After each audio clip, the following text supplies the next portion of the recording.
2007. Mm-hmm. I'm sorry, it's not in our records right now who the owner is. And I presume that the merger was done in pursuit of an interest of the MCI, correct? Yes, Some preliminaries again, Mr. Chairman. DMCI Developers Inc. is wholly owned by DMCI. yes. DMCI Holdings Incorporated. Wholly owns DMCI Holdings. The listed company wholly owns DMCI Project Developers Inc. Correct, sir? 100%. It's almost 100, well, nearly 100%, but not totally. But hindi magiging 100%. Wholly owned na. I Hindi think- naman listed ang Project Developers Inc. Ang listed No. DMCI Holdings. Correct, correct. But the profits, income of the MCI Project Developers Inc. are all referred to the holdings company which is listed, correct, sir? Correct. No, sir. I asked the question because, Mr. Chairman, it was TLDC who bought the land from the Las Laxinas, which included the respondent in the labor case. 3 siblings, that's why they're basing their claim on the 1/3 because only one sibling had an unfavorable judgment from the NLRC. Now, sir, itong property to, katabi ba ito ng development ng DMCI o may katabing property na pag-aari ng DMCI? Itong kila Laksina. Yes, katabi po. Katabi? Yes. Katabi po o nasa gitna? Ang Katabi po. kasalukuyang development ninyo, Katabi po. Katabi po. it's not surrounded by DMCI properties that you own? Well, there are other properties of DMCI around it. Exactly. So, DMCI own properties surround the Laksina property. Well, yes. Well, We can maraming get, we properties need to around get it. the map, sir, but Hindi adjacent, but there are a lot of properties there in this area. in this. I'm that just saying area. in this area, sir. In this that general area, yes. So, would it be rational and logical to assume that it is essential for DMCI to get this property, otherwise, may isla ka sa gitna ng development mo? That's why you had a merger, perhaps, with Yes. TLDC. Yes, we continuously try to acquire properties around that area, no, so that we can increase the development areas. But then again, there are other properties that we cannot procure, no. So we leave it at that. Mr. Chair, may we request from the Secretary to kindly request from the Assessor's Office in Taguig the location map in order to determine the location of the MCI properties in this particular area, as well as the TCT in question, which has two TCT numbers already. One in the name of the laborers and another one in the name of the MCI, which I presume contains the same technical description. Would that be correct? But andito rin, di ba? I can refer to the titles in the record. TCT number 25491 and your TCT number 12619. I presume it contains the same area, right? Right. Yes, Your Honor. So that we can see the whole picture, Mr. Chairman. Now, may I ask the Register of Deeds? The main reason why Senator Tulfo filed this resolution to inquire was because there was already a final and executory decision by the labor arbiter, later on the NLRC.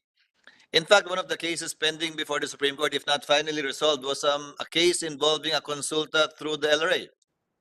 Sir, may I ask, were you the Register of Deeds when this point in question was brought up in consulta? Good morning, Your Honor. I am not the RD at the time when the consulta was raised. I only assumed the office last May 19, 2023. Sir, the consulta was raised in 2011. Sir.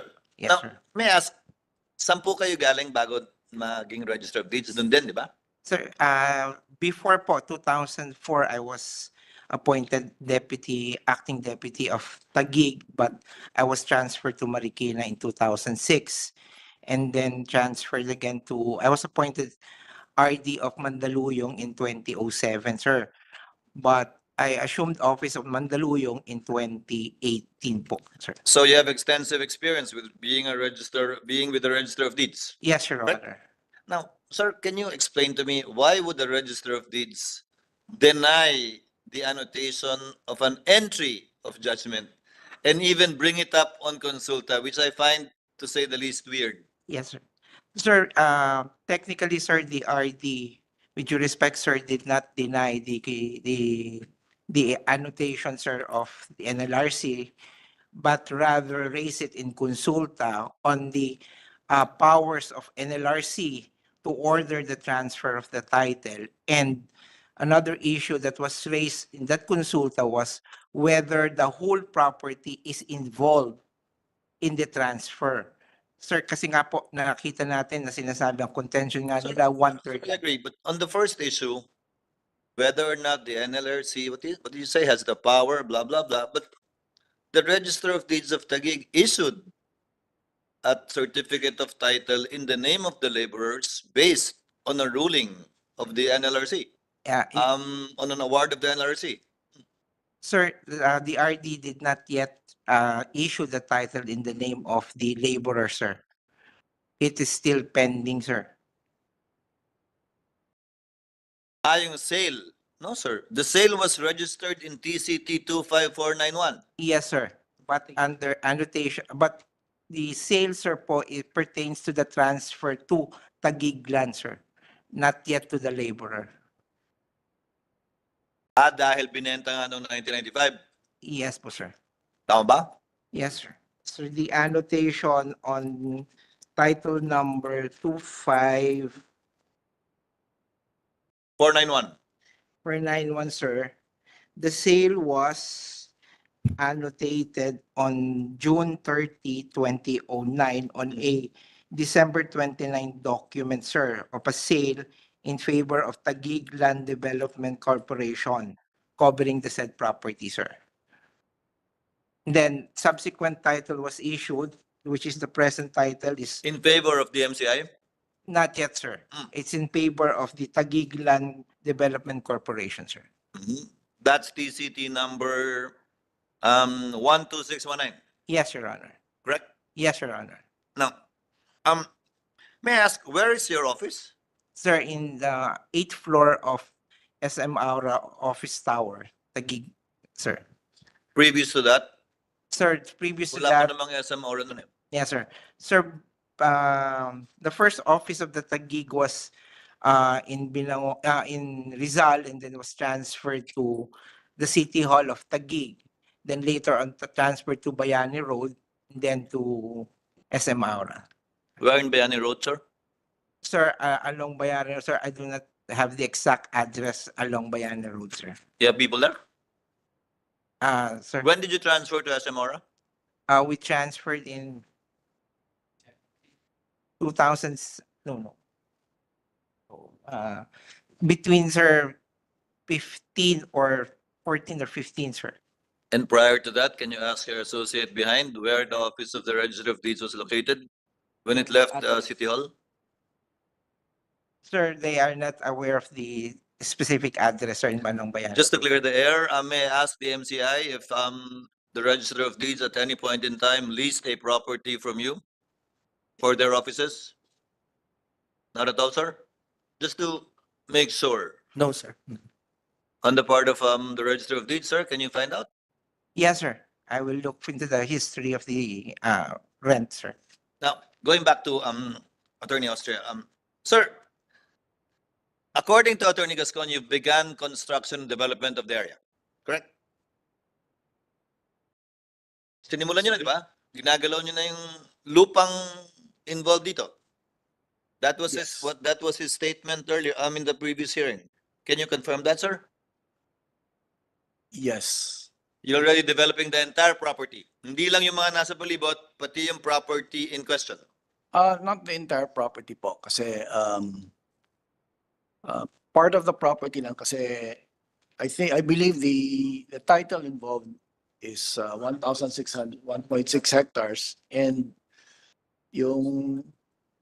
it was owned by 3 people, no. So the Three one that's being siblings. claimed is 3 siblings. So one-third lang yung issue dito na kiniklaim nung iba. Nung Yes, sir. workers. You're referring to the 1 point something hectares covered by TCT 12619. Correct, sir? Yes, yes, sir. And it is your testimony that you are already developing part of the lot covered by TCT 12619. Yes. Which part, sir? Which part are we developing? Yes. It's a small part of the entire of that property, no? A very Who small. decided which part you will already begin development in? I presume you. Yes, upon the recommendation of our project development team, no, yes. So, according to your lawyer, they themselves assume, that's why they did not seek a reconsideration anymore, that you bought only 2/3 and that the 1/3 pertains to Honorato Laxina. And that is the subject matter of this long story, correct? Kaya nga I believe- nagbayad kayo ng ilang beses, di ba? Sa mga laborer, sa abogado. I believe Dahil- we bought the entire property po. The Sir? entire property, we bought the entire property, the entire one. But we didn't know that yung one-third pala is the subject of litigation. Exactly, sir. If the 1/3 is the subject of litigation and the decision is not yet final, at least from your point of view, because you're still seeking a reconsideration from the laborer's point of view, they think it's final and the entire property belongs to them. At best, you have an inchoate share of 2/3 that is undisputed from your point of view, Yes. but still disputed insofar as the 1/3 portion is concerned. Mhm. So I asked Attorney Gascon earlier, why did you not seek partition? Who gave you the right to choose which area of the 1.6 hectares is your 2/3 and this is the 2/3 of the laborers? I don't quite get that. You're the ones seeking to file several petitions before the Supreme Court, the Court of Appeals, and wherever, which makes it impossible for the laborers to actually collect what is due them, and yet you're acting as if everything is yours already. I don't get Well, that, sir. That's because there was a settlement way back in 2009. There was a settlement between the company, DMCI. Sir, the- that is precisely the subject matter of litigation that you're seeking a reconsideration from. Yes. Again, why assume? What if you lose? What if you Well, lose? at- What will happen to your development? What will happen? What will be the effect to the listed company that is getting income from this particular corporation? What if you lose? I think it's too presumptuous for you to assume that you will win in the cases. That's why we're already developing. At the very least, prudence will dictate that you would slow down on the development, at least of this area, and proceed with the development of the other undisputed areas. Well, Would that be we- correct, sir? Well, we didn't see anything irregular in it because there was a settlement, no, and Sir, it is your belief that there is a settlement, but it is still the subject matter of litigation up to today. In fact, your lawyers just recently filed a motion for partial reconsideration precisely on that aspect, which called the actions of your lawyer, corporate counsel, fraudulent. So how can you assume that everything is okay when you yourselves filed a motion for reconsideration, which is an admission that the case is not yet final and executory? well, I assumed it was all okay because the title was with us and I was not made aware of any particular risk related to the development. So you were advised na done deal na to. Yes. And on your end, kahit may konting kusot, I'm not blaming you, sir. Meaning it's a risk Yeah. worth taking. I presume. Well, I was not aware of any particular risk. Kasi yung staff namin, they go through the project details, no? And everything went through them. They said it's okay. So, Sir, yung decision ng Supreme Court na nagre-reconsideration kayo stated that the deed of redemption on which you are relying your ownership of the 1/3 share is fraudulent. That's why you're seeking a reconsideration. yes. If Yes, you sir. lose in that reconsideration, di ba, sir? Yeah. E de, sasabihin, 1/3 sa laborers pa dahil yung deed of redemption ng inaasahan nyo ay void and fraudulently executed. So, I will go back. Doesn't that put your company at risk? Developing, spending money already, getting permits, perhaps even already starting to sell. I don't know. I will ask that question later. And yet, may posibilidad na may isla nga equivalent to either 1/3 or the whole property na hindi ho inyo. At best, sir, you have an inchoate share in the property. Yun ang sure. From your point of view, you can be sure of that if you want to rely on the Supreme Court decision saying the laborers only have 1/3. At best, you have a 2/3 inchoate share over the subject property, but not a definite part of the property. So that is essentially the risk, sir, that you are facing. I'm not trying to apply as your attorney, sir, but your lawyers should have advised you in that way. Kaya Yes. nga nagre-reconsideration pa ho kayo eh. Yes, Your Honor. Did we invite HLURB? Are they here? No. Let's invite them again to ask. By the way, sir, are you selling already? Are you pre-selling already? We have sold, yes, the Sold? properties, yes. Subdivision ba to o condo? These are condos, medium rise condominium buildings. Insofar as the development in the affected area is concerned, have you pre-sold units? We have. That's the reason, Mr. Chairman, why I wanted to invite HLURB, because it will further complicate matters. Manganganak na naman ng panibagong kaso to, if ever ang ruling ng Supreme Court is adverse to your motion for reconsideration. Or it will just mean you have to compromise with a higher amount because you cannot let go of your development anymore. But Ma'am Attorney Veronica, the reason why we invited you is although the MCI Project Developers Inc. is not a listed company, it's wholly owned by a listed company.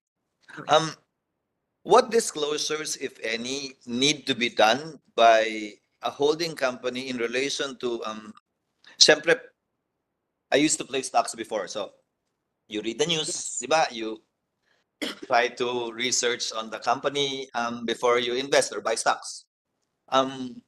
What, if any, is the relation of any pending case with respect to disclosures to be made with the PSE of a listed company? Are all pending matters in litigation, should they all be divulged? We have a materiality threshold, Your Honor.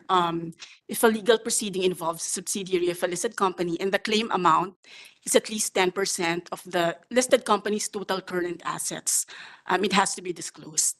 If it does not, it doesn't. It doesn't. If it does not breach the materiality threshold.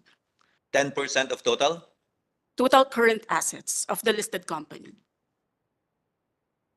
What specific amount in real terms are we talking about with respect to the MCI? With respect to the MCI, for example, I checked their total current assets as of December 31, 2022. It's around 144 billion.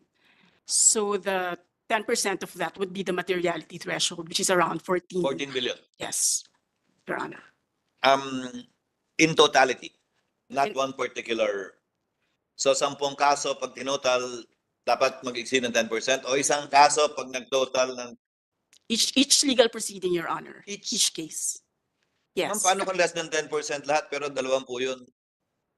Uh, What if you have a 2%, a case involving 2% of total, but there are 20? 20 different cases. It would How not would be, it would not be disclosable, Your Honor. Shouldn't that be covered? Well, aside from the 10% materiality threshold, in general, we have, if it has a material effect on the financial or economic condition of the listed company and it is expected to affect the investor's decision on whether to buy, sell, or hold the security, then it would have to be disclosed also. Ma'am, that I presume that's a difficult mathematical equation already. Yes, but as a general guidance, Your Honor, we have a 10% materiality threshold. Don't you think it's about time PSC revisits that rule insofar as being individually computed as 10%? So 10 cases at 10%, ubos na yung kumpanya. Diba? I mean, when will you know? You won't even know. Yes. Perhaps you can look at it both ways. to protect the investors, not only on an individual basis, but But then- also in its totality, insofar as pending litigation or cases is concerned? We'll look Again, into it, the Your best Honor. interest of the investor, not pertaining to the MCI in particular. Yes, the aggregate basis. We can look into it, Your Honor. The aggregate of the individual cases. Because the fact that it's material does not mean that something it will affect the stock, right? That it will be delisted, that penalties will be imposed. All it means is that everyone is put on notice. Yes. So that they enter it with eyes wide open, not eyes disclosure. wide shut. Thank you, ma'am. Mr. Chairman, can we invite again if there will be a next scheduled hearing, the HLURB insofar as the fact that they're selling already now? Yes, COMSEC is directed to subpoena the officials of the Sud. Because they ignored our invitation, so next step is to issue a subpoena. If they don't appear in the next hearing, we will issue their warrant of arrest. Thank you, Mr. Chairman. Just a few more points, Attorney Austria. So I presume that given that Attorney Gascon is our corporate counsel, you know of and approve of everything that was done by Attorney Gascon as our corporate counsel. Not everything. Now that you've been briefed already of in its entirety. Not everything. As I said, Attorney Gascon is reporting to the head of our legal department, which is Attorney Pasio, and so he does not Head of the report legal department of what, sir? of DMCI Project Developers Incorporated.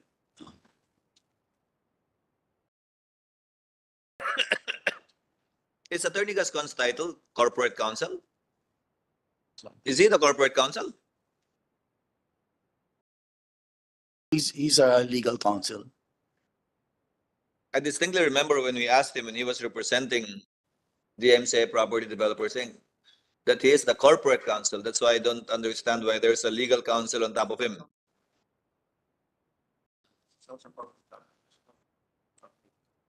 Well, he is also a corporate counsel. He's also the corporate counsel. Hmm. Yes. Does he sit in the board, sir? No, sir. He's not the corporate secretary. No, sir. Your legal counsel is the corporate secretary? No, sir. Iba pa yun? Iba pa yun. Iba pa yun? Now, with the indulgence of Senator Tulfo, just a few more points.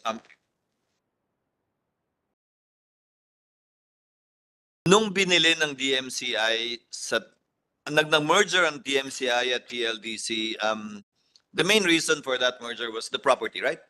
Is TLDC a singular property company? O may iba pang properties na interesado ang DMCI kaya kayo nag-merger?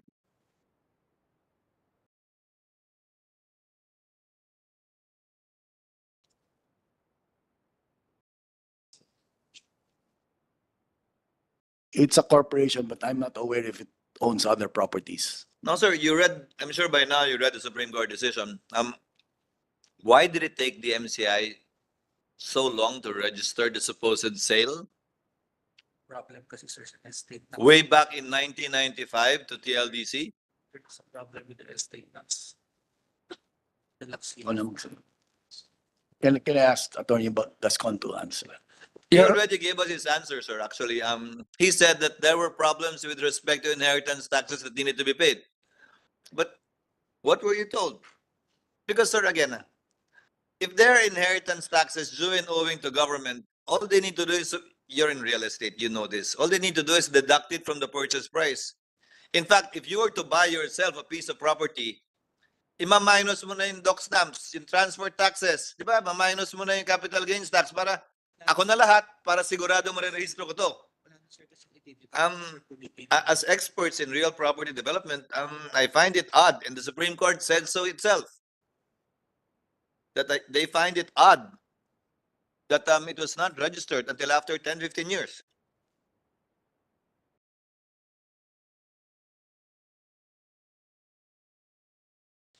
Sir, Well, from your the- perspective, the why was it property not of- registered? Didn't you investigate? Di ka ba nagtaka?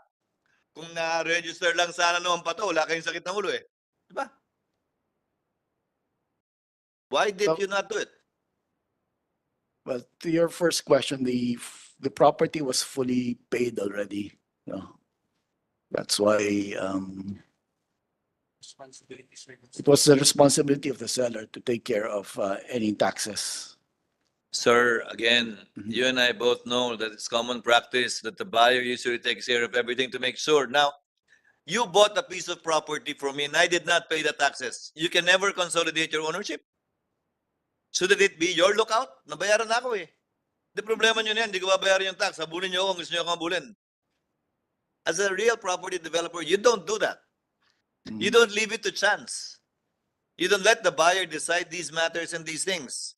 You should exercise due diligence insofar as your dealings are concerned. So, in this particular instance, why was it not done? Bakit hinayaan niyo yung buyer mag-desisyon sa sarili niya ng 10 taon na hindi bayaran yun, bayad niyo na siya, and you cannot register the sale in your name?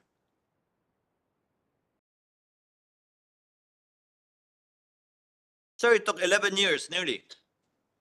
The property was supposedly bought by TLDC in 1995. You registered the sale in 2009. Again, as the Supreme Court pointed out, a day after the deed of redemption was supposedly notarized by your corporate counsel. June 29, notarized yung deed of redemption. 2009, June 30, ni-register niya yung deed of redemption and sale. Why? Why did it take that long? I just want to understand, unless okay lang sa inyo yung ganung practice,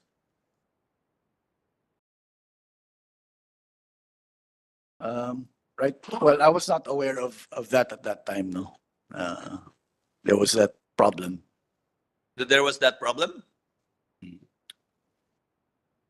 Whose lookout is that? Sir, nag-develop na kayo ng property, ang dami nyo nang ginagastos, wala pala sa pangalan nyo yung titulo. I don't get that. It was already in our name.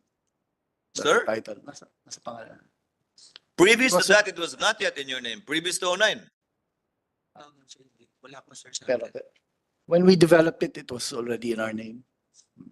What year was that? 2015. When you started the development. Yes, Your Honor. It was already in your name, although subject matter of litigation. Mhm. I yield, Mr. Chairman. Thank you, Attorney Mr. Austria, for your patience and for your attendance in our hearing.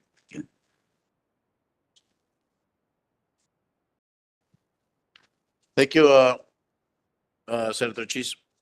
Mr. Austria, can you confirm that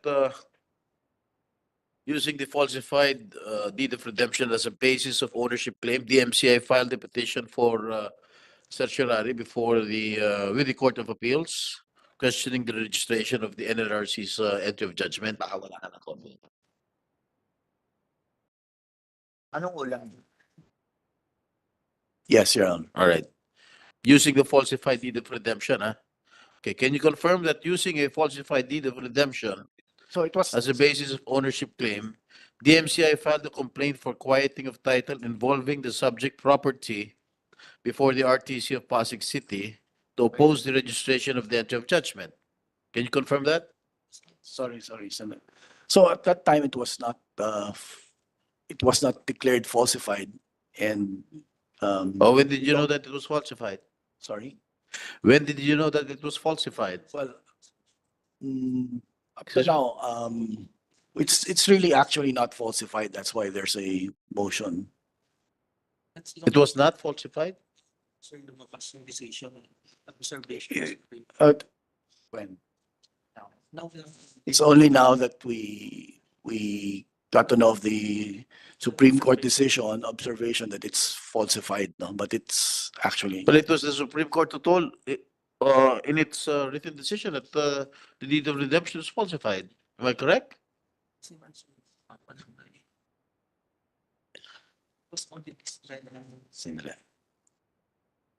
Sorry, can you repeat the question, sir? It was, I believe it was written in the decision of the Supreme Court that the deed of redemption is falsified. Am I right? Am I correct? Your Honor, That is my understanding. based on the findings of the Supreme Court, the labor arbiter issued an order nullifying the deed of redemption and certificate and the release and quit claim in an order dated January 4, It was the NLRC, the labor arbiter, Your That's Honor. not correct. January Okay. 4, 2011. DMCI filed the quieting of title on November 10, 2011. So the order came first, January 4, 2011, nullifying the deed of redemption. Mhm. And the quieting of title was filed November 10, 2011, Your Honor. So a period of 11 months, 10 months to 11 months, Your Honor. Okay,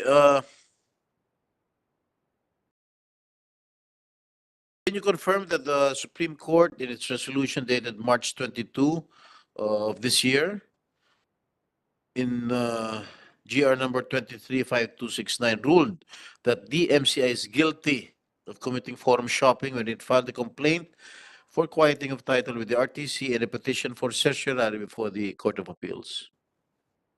Can you confirm that? Yes, it's a subject of an MR. Can you confirm that in the same resolution, the Supreme Court ruled that DMCI instituted the petition for certiorari with the CA, with the Court of Appeals, and the quieting of title with the RTC to render ineffective the orders and resolutions of the labor arbiter and of the NLRC, which nullified DMCI's rights over the property? You agree?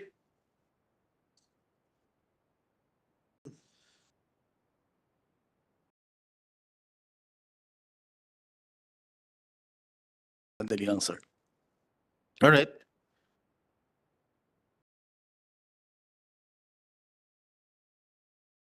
We made use of the legal remedies provided by law. Excuse me? We made use of the legal remedies provided by law. You may.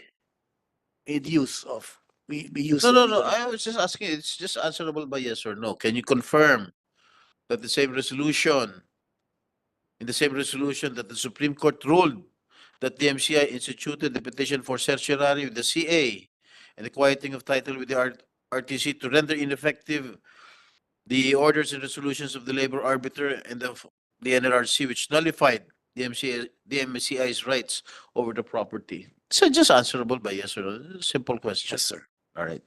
So ibig sabihin, dahil sa mga walang basihang kaso na final ng DMCI, hindi nakuha ng mga manggagawa, yung mga laborers, ang naipanalo nila sa NLRC. Humigit kumulang 26 years na nakalipas.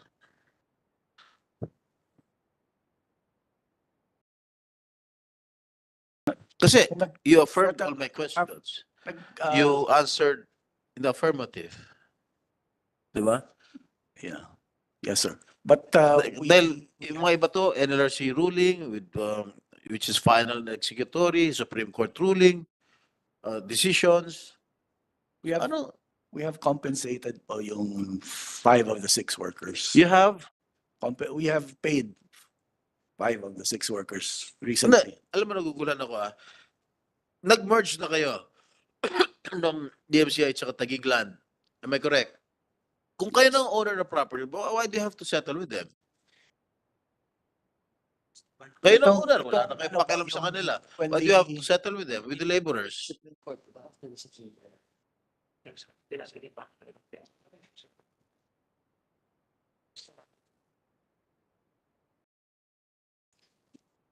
Yun. Sorry.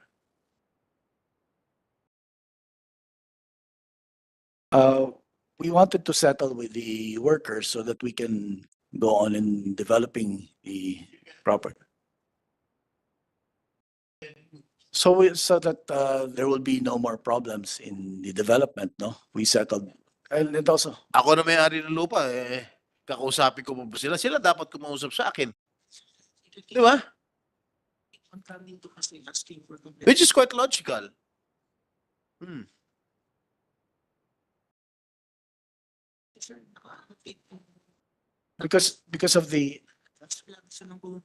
because of the annotation and because they always kept coming to us, no? Ano? They kept on coming to our office to ask for compensation, for settlement. No? Again, yung settlement, yung sinasabi mong 1.9 million. Yun ba yun? Kaninang Aside from pinag-usapan? that po, yung recently po, there's another settlement po. What was this Front of other the- settlement that you're talking about? In front of the labor arbiter, there's another settlement. When was this settled made? September and October. September September and October of this year. of this year. Who paid it? The MCI? The MCI. How much did the workers receive? 8.4 million. 8.4 million. 8.4 million. Oh, can you confirm, Attorney Capuno? Your Honor, we're not certain about the amount they actually received, but I think that's the amount they disclosed before the labor arbiter, Your Honor. That was the topic of the query earlier, Your Honor, when DMCI went directly to the laborers for settlement without the participation of the lawyer, Your Honor. Okay, was Mr. Lillo compensated? No. No, Your Honor, he did not participate. He testified earlier that he was invited to participate by the MCI, Your Honor. Your Honor, if I may add regarding the decision of the Supreme Court, the first division's decision, if we're going to examine the dispositive portion of the decision, the Supreme Court, while it is the position of DMCI that the laborers are only entitled to the 1/3 portion of the property, the Supreme Court did not say that DMCI is entitled to 2/3. In fact, the decision of the Supreme Court is to reinstate the title under the name of the original owners, the Laksinas, Your Honor. Yes, Your Honor. So on that note, Your Honor, because of the findings of the Supreme Court that the 1995 deed of sale cannot be given any value because it was not annotated from the time they acquired it, and because of the deed of redemption executed in 2009 includes a participation of a laborer who is already dead, Your Honor. So yung 1995 di in-execute na ng deed of sale, baliwala yon, sabi ng Supreme Court. Binaliwala po siya kasi hindi po na-register doon sa title Because after more than 11 They years. did not annotate it. Yes, Your Honor. Am I correct? Yes, Your In Honor. that aspect? Yun po yung unang sinabi nila, hindi po nila inannotate, and it's beyond human experience why it took them so long to What register was that. the reason why they did not annotate it? According to them, Your Honor, as they testified, because of some estate tax issues, Your Honor. Is that correct, Attorney Gascon? Yes, Your Honor. You did not annotate it Yes, Your Honor. because During the time, Your Honor, it cannot be registered and annotated, Your Honor, because the Register of Deeds and the BIR asking for the certificate of registration for the payment of taxes, Your Honor. But that so that was your lookout. Hindi lang kasalanan yun. Kasalanan niyo yun. The register. Yes, Your Honor, but during that time, I'm sorry, I'm not yet connected with the MCI during that time, Your Honor. I don't know why it took 10 years or there, because when I came to know this title is already there, Your Honor. Didn't you notify the previous legal counsel? Why didn't you ask him? Why did they not annotate it right away? When I came there, Your Honor, the legal counsel are already not in the office, Your Honor. All right. The MCI has acted as a third-party claimant on the subject property. Am I correct? Which is now a prime lot in the Acacia Estates. When was the DMCI and the Taguig land merger effective? 19? I guess, Your Honor, 1997. 1997. Yes, Your Honor. What is the prevailing market price during that time? Yeah, pardon, Your Honor. What is the prevailing market price during that time? I have no idea, but Your Honor, but I guess in the deed of absolute say it was purchased under 2,500 per square. I am not sure, Your Honor. Right now, what is the prevailing price? Anybody of you? In the BIR, Your Honor, in the BIR zonal valuation, Your Honor, I guess. Mataas na, syempre. Yes, Your Honor, around 20,000 per square. 40,000 only. Oh, 20, Your Honor. 20,000 only. In the zonal valuation, Your Honor. I'm not sure, Your Honor, but it can, we will check in the, what you call this, in the BIR zonal valuation, Your You have already have erected structures there, am I correct? Yes, Your Honor, and portion of 2,000 square meter, Your Honor. 2,000 square meters, Yes. pending the resolution of the Supreme Court. Yes, Your Honor. Correct. I just would like to echo some of the questions of Senator Cheese. Gumawa kayo ng structure, wala kayong kasiguruhan kung ano magiging desisyon ng Supreme Court. Tama ba ako? That is my understanding. I am not a lawyer. I'm just a layman here. Tama ba ako?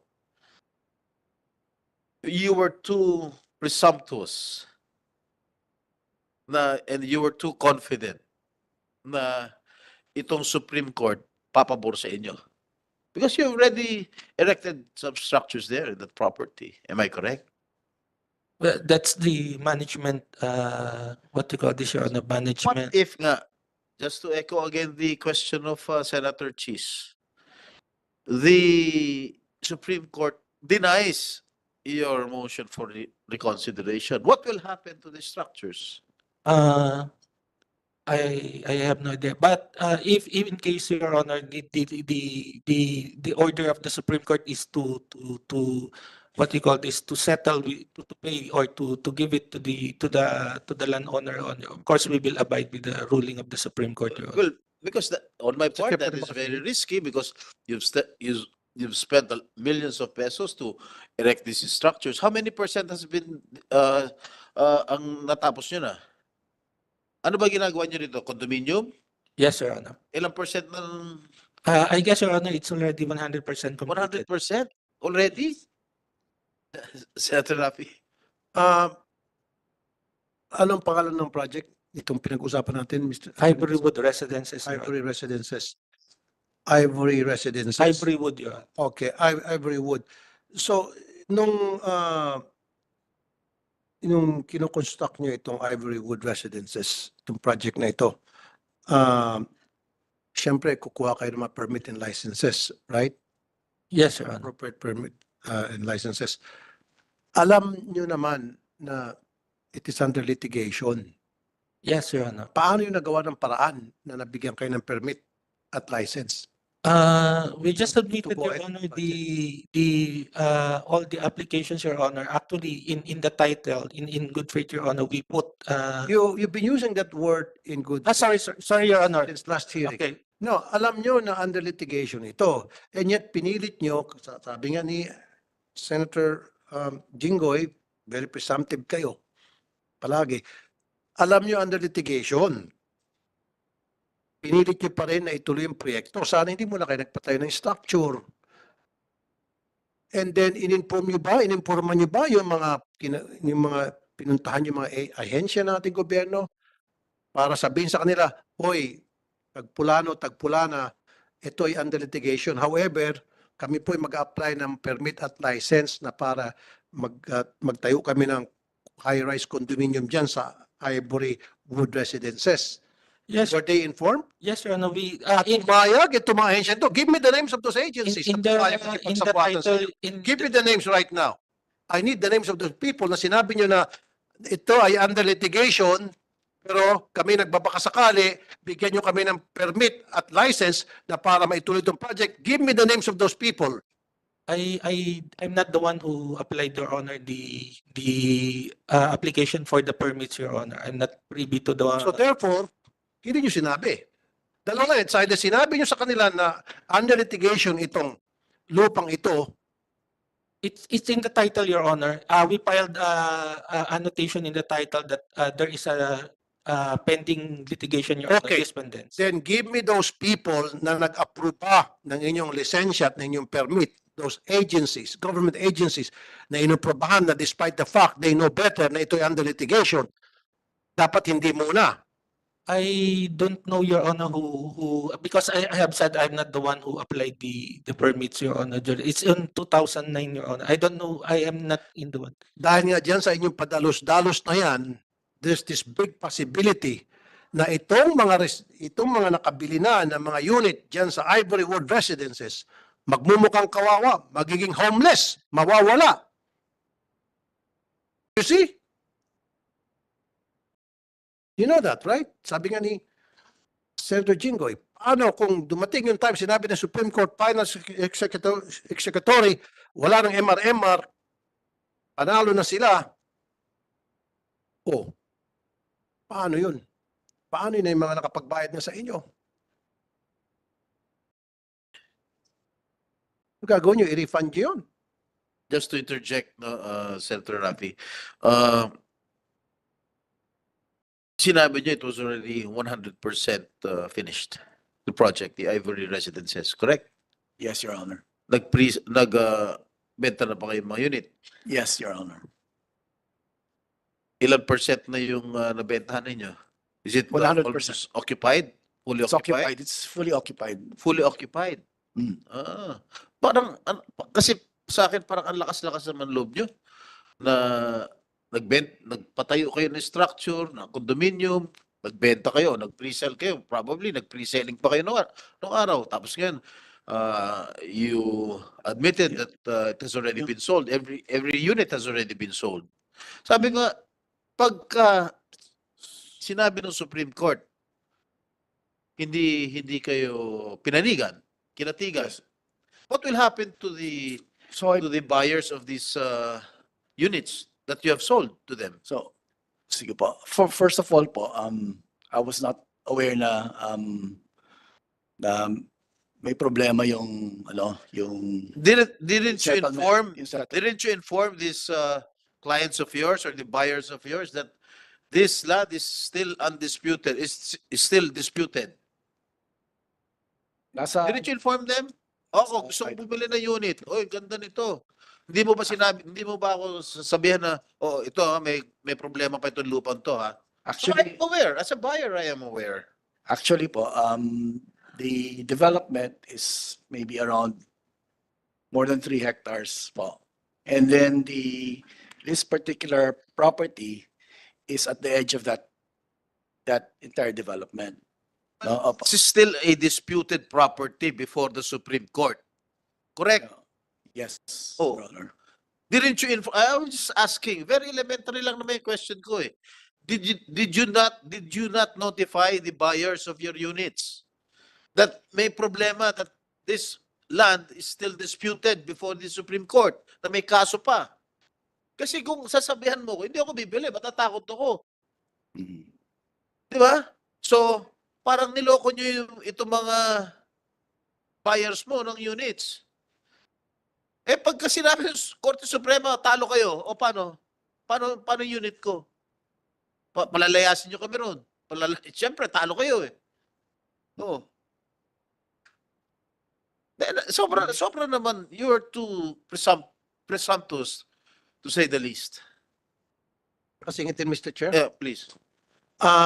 Attorney Gascon, on our next hearing, I want those people from the different agencies that gave you the permit and licenses to go ahead with the project, that gave you the go signal na ituloy yung project, despite the fact that they knew na ito ay under litigation. I want them here in the next hearing, and Mr. Chair, under oath, let's put them under oath and let them talk. Produce those people. Kasi sabi mo, nandun sa annotation, alam nila under litigation and yet pinayagan pa rin na bigyan ng green light ang proyektong yan na dapat hindi.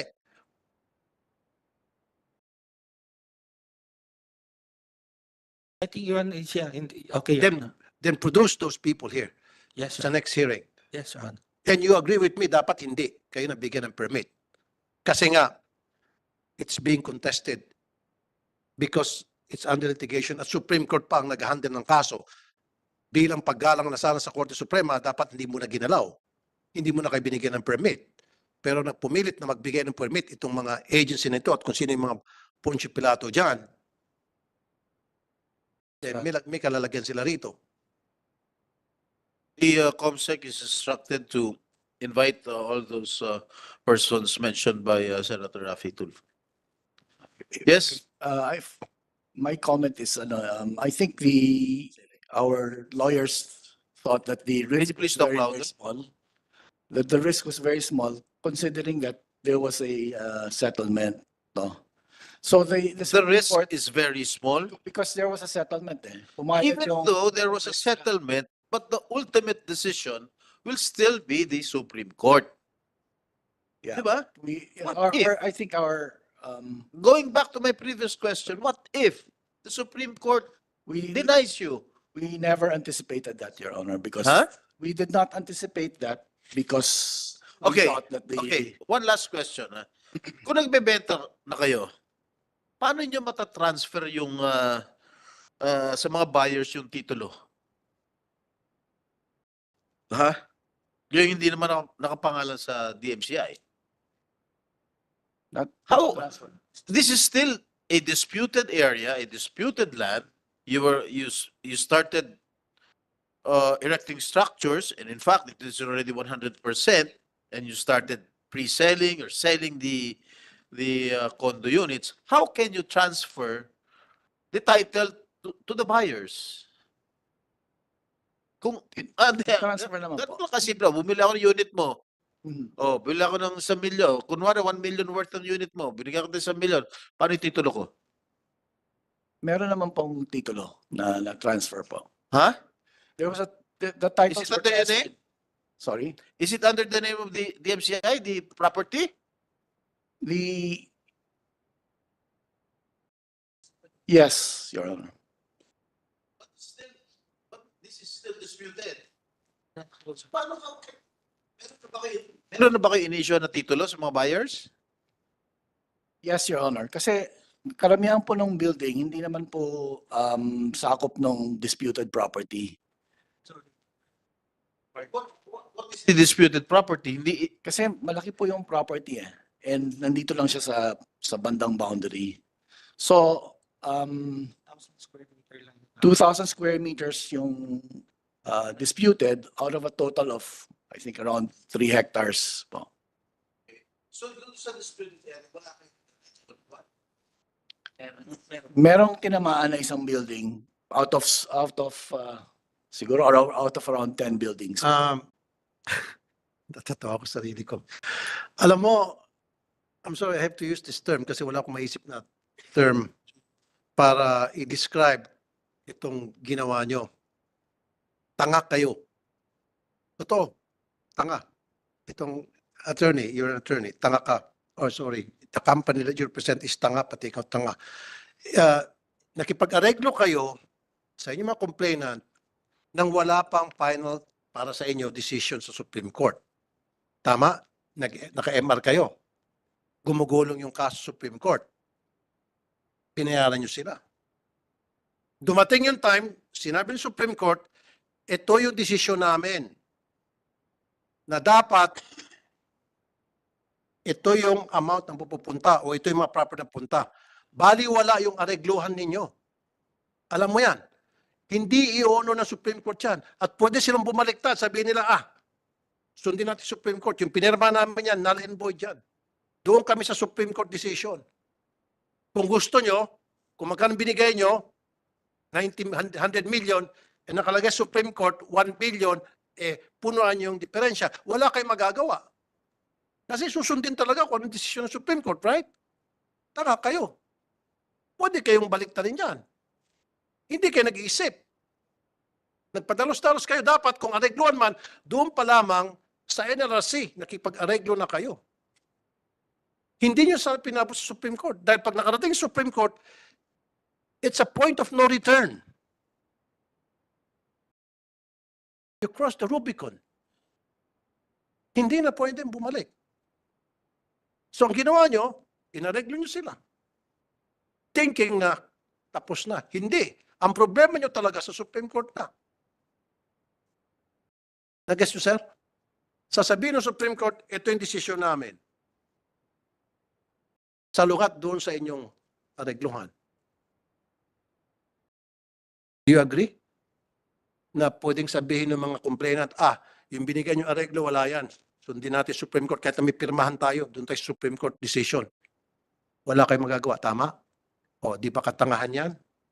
Tulad sa ginawa mong katangahan na patay pinapirma mo, kahit na wala sa presence mo, umayag ka, pumirma ka doon sa notarize, dinotarize mo na dokumento na he and she was there when in fact they weren't there. Katangahan. Ang daming katangahan na nangyari dito. I've been observing since the first hearing. Ang daming lapses, and these lapses are glaring. Plain and simple katangahan. Ano ba to? Dahil masyadong greedy kayo diyan sa DMCI. Maybe not you. You're just a lawyer. Maybe it's Mr. Austria. Who owns DMCI, sir? It's DMCI Holdings owns almost 100% of DMCI project And developers. who are these people that owns It's a DMCI? publicly listed company po, and so there are plenty. Why are you evading the question of Senator Tulfo? Who are the owners? Mention the names. Oh, ang majority owner is the Consuni family, and then but then again there are plenty of other shareholders because of it being a publicly Maybe listed company. it's about time na magkaroon ka ng reorganization sa inyong company, sir. I'm serious about this. Kailangan magkaroon ka ng reorganization dahil wala hindi tama yung mga ginagawa ninyo, mga polisiya, yung mga sinusunod yung polisiya, wala, yung mga protocol hindi nasusunod, nagpapawara-wara kayo, padalos-dalos tulad nito. Di ba? Again, dalawang tatamaan dito. Una, yari kayo dito kapag nag-decide ng Supreme Court in favor of the complainant, yung naibigay yung areglo, mababaliwala yun, sisingilin ulit kayo ng complainant, pwede kayong balikan, kung sulsulan to ng mga abogado nila, bago, hoy, baliwala yung areglohan na yan, balikan natin sila. Makisaw-saw tayo doon sa desisyon ng Supreme Court. Pangalawa, kawawa yung mga buyers ninyo, sabi niya 100% nabayaran, nakapagbayad na. Oh, anong gagawin nyo doon? Kung meron Supreme Court rulings. How much? Magkano po? My question now is, magkano na yung halaga ng natanggap ninyo mula sa mga buyers? Ilang units ho ba ito are we talking about? Ilang condominium units? 161 units ang affected, Your Honor. 161 units. Magkano to more or less? Yung 160. Sabi niyo kasi nakapagbayad na eh. Yung average na lang kasi Mr. Chair, meron yung siguro yung two bedrooms, meron yung studio, pero Two-story to, bungalow lang. 7-story. 5-story, Your Honor. Five.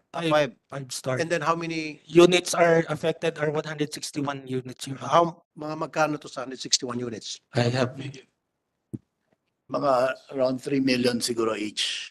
3 million each, so times 161. Your Honor. Regardless of how many bedrooms? It's only two bedrooms, Your Honor. I think Uniform? there are 3 bed.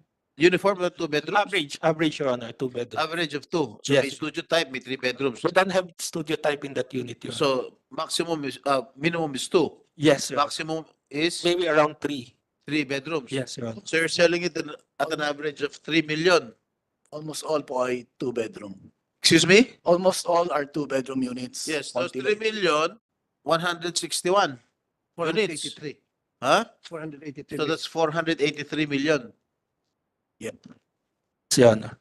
So you know that is possible na kailangan yung ibalik doon sa mga landowners, yung mga unit owners. And meron pa kayong disgrasya na pwede kayong balikan at idemanda. Kasi hindi kayo naging truthful sa kanila. Tulad sinabi ni Senator Jinggoy na kung sinabi niya na, open for selling na kami pero may kaso to, under litigation to. Alam nyo, baka hindi lang 483 million ang mayayari sa inyo. Baka billions and billions of pesos sa lawsuit. Kasi meron dyan iba. Sabihin, hindi, niloko nyo kami, lilipat pa kami, ang dami pang abala. Ididemanda ko kayo. I don't want my money back. I want something else. I'll file a lawsuit. So from 482 million, pwedeng tumaas pa yan ng 1 billion, 2 billion, who knows? Plus yung desisyon pa ng Supreme Court, bankrupt kayo. Dahil sa kanyang katangahan.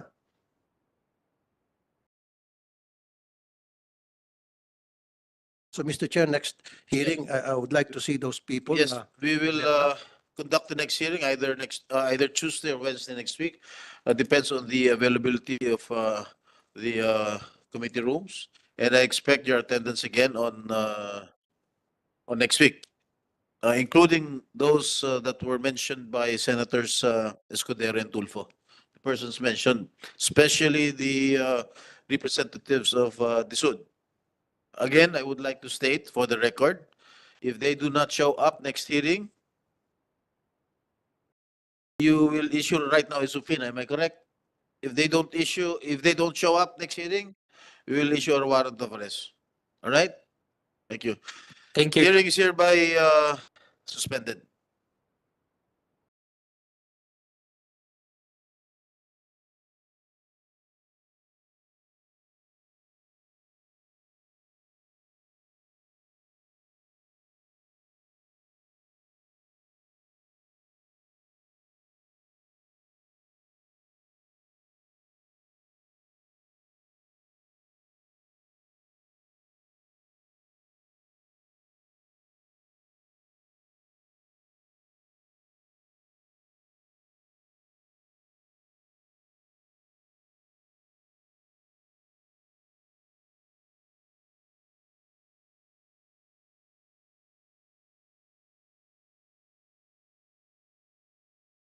My husband's bag is so convenient.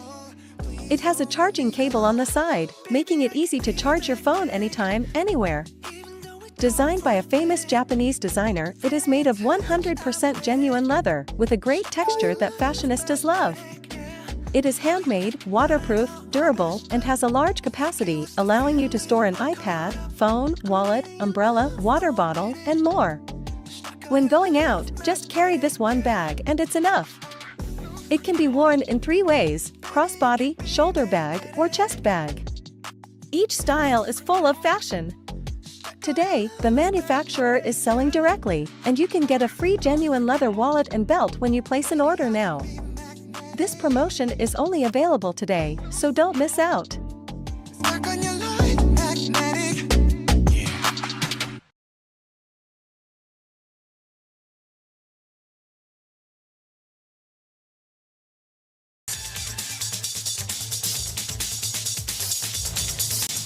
Welcome back. The European Union is lending a helping hand to micro, small, and medium-sized enterprises in the Philippines through its Arise Plus Philippines project. Now, the 4-year plan started back in 2021 and aims to foster inclusive economic growth. And here to tell us more about this is Attorney Rami Amer Hurani. He is the National Project Coordinator for Project Arise. Rami, good to have you on the Business Roadshow to talk about this wonderful endeavor. Thank you for having me, Denise. Now, tell us more about how Arise started. Who are the key players, with this project? So the European Union funded the Arise Plus Philippines, and it's being implemented by the Department of Trade and Industry with the support of the International Trade Center. And really, the project is designed to support Philippine MSMEs with particular thematic focuses. So some of the enterprises that we support specifically are in the coconut and game development sector, as well as a smattering of enterprises, or MSMEs rather, across the spectrum, the different kinds of value that's generated by the Philippines. Rami, coconut gaming, those are like 2 different ends of the spectrum. Why those 2 specific industries? What trend are you seeing? Do you see that the Philippines, there's so much potential there? Well, the project was really formulated with the context of the Philippines very much in mind. So the Philippines is very much driven as a service economy, right? So much of our export is by way of the knowledge, the intellectual property that we create, and that is why software and game development was identified. We actually had a cohort of MSMEs recently come back from Helsinki as part of a delegation that we supported to participate in Nordic Games. And let me tell you, Denise, it's quite exciting, some of the work that we do in the Philippines. For example, one of the enterprises that was supported in the Philippines is called Pixel Mafia, and they actually supported the generation of assets for Diablo 4. That's $1 billion entertainment product, right? And so that should tell you a little bit about the potential in that particular sector. Now, with regard coconut, for example, the Arise Plus Philippines project has created something called an export potential assessment to help inform policy makers in the Philippines as to the avenues that might be pursued, the kinds of markets that are available. And we found that the coconut sector, which has very complex sort of structure, is ripe with opportunities for the export of coconut-based products to other countries, most especially the European Union and the surrounding ASEAN region.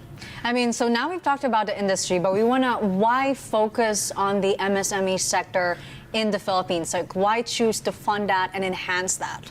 Well, the MSMEs we see in the way that the International Trade Center really operates in the countries is part of its mandate is really at its core to support micro, small, and medium enterprises. We're not looking for large economic operators and helping them increase their trade volume by 5%. We're looking at people who are just at the cusp of exporting or have just began to export, and we support them to get them over that line, because that's a large economic achievement to be able to export your skills and services and goods internationally. And so we feel that we really move the needle in that particular situation most effectively there. Can you tell us more about that, Leland? How are you moving it? I mean, what strategies, what mechanisms are set in place for this to happen? Well, so some of the soft skills training that we do is that we help these SMEs kind of formulate their export marketing plans. In the case of the coconut sector, for example, we actually, through the support of the European Union, assisted in the formulation of marketing materials, which these MSMEs might not have the skills to be able to generate on their own. And so part of the project effort was really focused to help them create these collaterals and help them market themselves more thoroughly. So just to give you a little bit of information, the cohort of exporters that we were able to send to Anuga, Germany, for example, concluded, I believe, around $140,000 of deals on the spot, with leads in the amount of between 1.4 and 1.5 million US dollars as a consequence of their mission to Germany. And now I know that, of course, this project aims to enable the Philippines and, its SMEs to take advantage of the EU market access. Can you share some strategies or initiatives that are being employed to use this? What is in the market, in the EU market, that the Philippines is finally able to penetrate with this kind of partnership and project? Well, so we really capacitate. So as part of the export potential, we really capacitate MSMEs to really break into the European Union, because this is a very selective, this is a very strong market in the way of the regulations and the standards that it imposes. So we help the MSMEs, say, for example, with consultations by helping them get HACCP certified, GAP certified, GMP certified. These are sort of the way that you get your foot in the door into these markets. And through the network of 68 consultants that the Arise Plus Philippines project has sort of capacitated within the Philippines, we can support them to more readily penetrate these markets. I mean, this is a 4-year plan, and I see that you're being very much aggressive, of course, in implementing all of the objectives that you wish to accomplish. But what are some challenges that you find yourself facing? Well, some of the challenges that we face in the project is that some of the MSMEs require a lot in the way of moral and material support to be able to participate. And this is why, for example, when we send a delegation to a foreign trade mission, we make sure that their airfare is sponsored and that their trade fair participation is answered for by the project. And so in this way, we sort of seek to reduce the burden on these individual MSMEs. Going to an international trade fair is no joke. It's very easy to spend around $1 million+ pesos just to market yourself, all with the hope that you may eventually find buyers. And the support that we give really sort of reduces the burden that MSMEs would have to otherwise assume themselves. Yeah. And recently, the GSP Plus was extended. How does the project also plan to maximize the trade privileges granted and, of course, ensure the effective utilization for the benefit of the Philippines, in the long term? Well, we actually came up with a GSP Plus policy study, which informs the policymakers in the Philippines as to the scope and extent of utilization of the GSP Plus scheme in the Philippines. What we find actually is that exporters in, say, for example, the technology sector might not use the GSP Plus as fully as others, because the MFN rate does not differ very much from the GSP Plus rate. But we find that the support for the GSP Plus is most acutely felt in the agricultural sector, where we have a 95% utilization rate, and the relative benefit is around 8%. So through the project, we sort of publicize the use of the GSP Plus scheme and allow exporters to come to a better understanding of how and when this might benefit them. And I know Arise also has one of its projects. It's a national quality infrastructure. Now, how does it contribute to enhancing the quality of exported food products? Well, so the quality of the products in the Philippines is already quite good. right? So we should begin from that premise. But the national quality infrastructure policy support that the Arise Plus Philippines project generates really makes it easier for buyers to understand how good the products are. So we conducted an analysis and find that there are certain gaps in the infrastructure that exists in the Philippines, specifically with regard our national quality infrastructure, metrology, accreditation, certification policy that surrounds the certification of products as being of a certain quality, of being a certain standard. And so if we could fill these gaps, perhaps this is an avenue that the regulatory authorities might want to explore, and this was mutually agreed upon and supported through the project. Are there any other industries that you're seeing also the potential aside from coconut and also from gaming? Well, so we actually go into this in a lot of detail in the export potential assessment that we prepared for the consumption of the Department of Trade and Industry, and we identified quite a few. So currently the Philippines exports sits at around 64 billion, and the export potential, or more accurately, the untapped export potential, really sits at around 110 billion, or very close to that number. And this is spread across the various industries that exist in the Philippines, most acutely in the manufacturing of machines, semiconductors, and tech products. Like I noticed earlier in the segment that you had Dan Lachica on. And so his sector is the one where there's a lot of potential. We also have potential in other specific product categories like cocoa, bamboo, pepper, coffee, palm oil, and this is all spelled out. Some interesting things to note, for example, as a consequence of the study that was done under Arise Plus, the market for bananas in the European Union remains completely untapped as yet. And so that's something that we definitely want to explore if that's a potential low-hanging fruit that perhaps could be tackled by the Philippines. And I mean, you mentioned that there are a lot of untapped potential when it comes to manufacturing with SAPI, with Dan Lachica. How can you be able, and what strategies do you plan on being able to tap 100% of this? Because I mean, right now you're saying it's $64 billion, and then the potential is 110. That's like 40 billion more or less.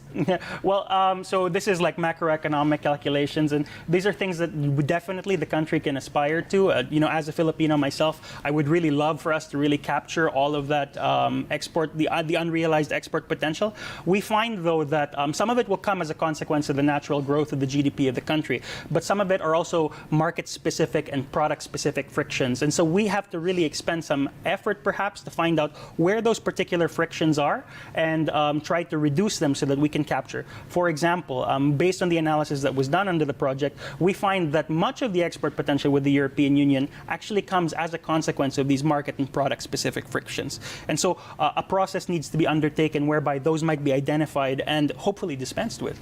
And what are some metrics of success for the project? Well, the metrics of success were found in the logical framework of the project itself. So we have like a certain number of enterprises that are being capacitated. We're targeting over 1,500 companies in food safety, 1,000 companies in quality, and we also have a certain number of SMEs sent abroad for participation. And so we have some very ambitious targets which are imposed on us, rightly so, because we're acting both for the European Union and on behalf of the Department of Trade and Industry. And so these ambitious targets, we're well on our way to achieving them, and we hope to have some very good positive results for the MSMEs. I mean, would you mind sharing where are you now when it comes to the progress? We keep talking about it. It's a 4-year plan, and you've got ambitious numbers and ambitious goals right in front of you and set for the project itself. So where are you now?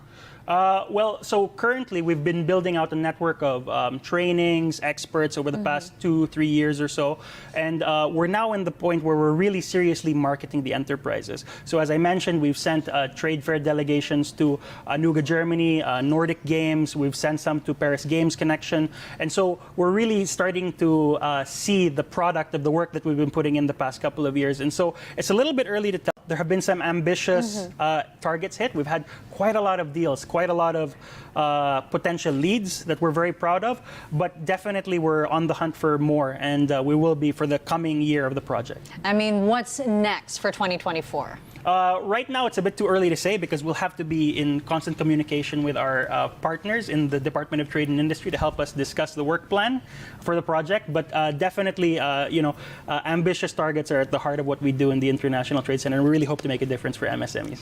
And I know there's going to be a conference this coming December 5. Would you mind letting us, the audience, know what's it about? So the EU-Philippines Partnership Conference, which is going to be at the Sheraton in Resorts World, will really feature digitalization as its core thematic. So we're going to be talking about the policies that are good for digitalization, how to make it by advertising digital strategies that MSMEs can employ to leverage digital tools and digital means of doing business, as well as making known some of our own digital tools for teaching people about how to engage in export. Yeah. And lastly, how can our audience, example, if there are SMMEs that they do need help, targeting and also being able to penetrate the European market, how can they contact you guys? Well, the Arise Plus Philippines has a Facebook page, so they can find us there. Also, the project office is in the DTI International building in Makati. So if they want to get in touch with us, they can find me there or they can find us on Facebook. Attorney Rami Hurani joining us for here at the Business Roadshow. Thank you so much, Rami. Thank you, Denise.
Isn't it possible for your family to watch TV for free? What kind of TV does it cost to watch? Stop spending money. Are the big heavenly pot and small heavenly pot not allowed to be used? Just throw it away. It's not going to work if it's windy, rainy, thundering and lightning. Please choose our TV receiver. This does not require a TV card. No need to pay. No need to upgrade later. Do not update. No need to adjust the angle. No need to adjust the direction. It comes with an outdoor antenna. Connect to TV. Operation is very simple. Whether you have a new TV or an old TV at home, all can be connected and used. You can watch TV for free if you have electricity. Universal nationwide. It works well in mountainous and rural areas. This is a terrestrial digital TV antenna. With it, no broadband network is required. No need to pay for watching TV. It can receive TV programs for free. And the picture and sound quality are very good. Can be used on both new and old TVs. Our manufacturer will ship directly to you now. Eliminate the middleman. Excellent value for money. And promise to you. After you get it, you find that it is more expensive than buying it in a physical store. Or are not satisfied with the effect. Just throw it away. I'll refund all the fees to you. Hurry up and click the link below the video to place your order.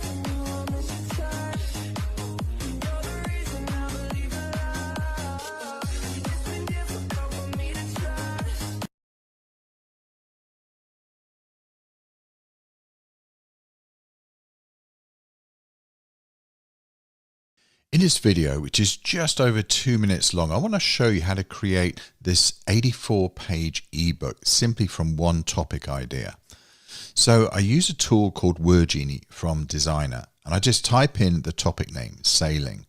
And once I've done that, I can tell WordGenie who's this ebook targeted for. So I'm going to put in for the over 50s. And then choose one of 10 different titles. This one stands out, The Thrill of the Race, Sailing at 50. And then it generates the outline for me. And of course I can customize the outline, but for now I think that looks pretty good. And then within a few minutes, it generates the full ebook ready for me to tweak and tune and make my own. And from there, all I need to do is choose a template. So there are hundreds of templates to choose from. And with any of them, you can have a quick preview of the template and see what it looks like. And this one obviously looks pretty good, but for my sailing ebook, I'm going to choose something a bit simpler. And I'm going to use this one called Silk. And in a few seconds, it uploads all the content into my template. And of course, I can customize that, adding my name, details, changing fonts, styles, colors, anything I want. And you can see all the layout is really well done. You know, there's full page layouts, there's double column layouts. You can see all the pages have been pre-populated with sailing images because it knows that my ebook is about sailing. And I can change the style. So if in this particular one, perhaps I don't like this image. So I click on change image and I can choose one that's appropriate, or in fact, I can even just upload my own or just search over Unsplash or Pixabay, where the search is all built into Designer. So once I like an image that I like, obviously I can change the layout, resize it, position it, but you know, essentially I'm done. So I'm just going to click on publish and I'm going to publish that as a PDF. So I export it here and within a few minutes it's ready to go, and all I need to do is open that PDF, download it to my desktop and upload it to my website. And of course, if I don't want to do that, then I can also share a link or share a flipbook, and I click on open flipbook and that link is shareable, and now it has the flipping effect of the ebook all done for me. So that is how you create an ebook using WordGenie from Designer, all from one topic idea.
balita, yan ang aming anata. DZBB Super Radyo 594.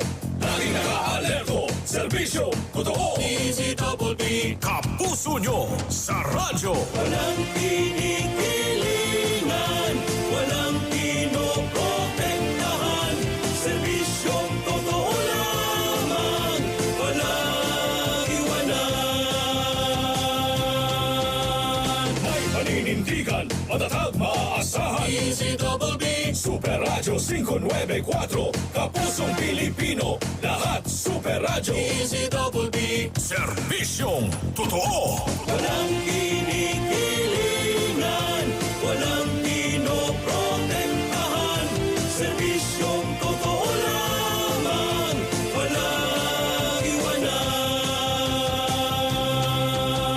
Walang kinikilingan, walang pinoprotektahan, serbisyong totoo lamang, walang iwanan. DZBB Super Radyo.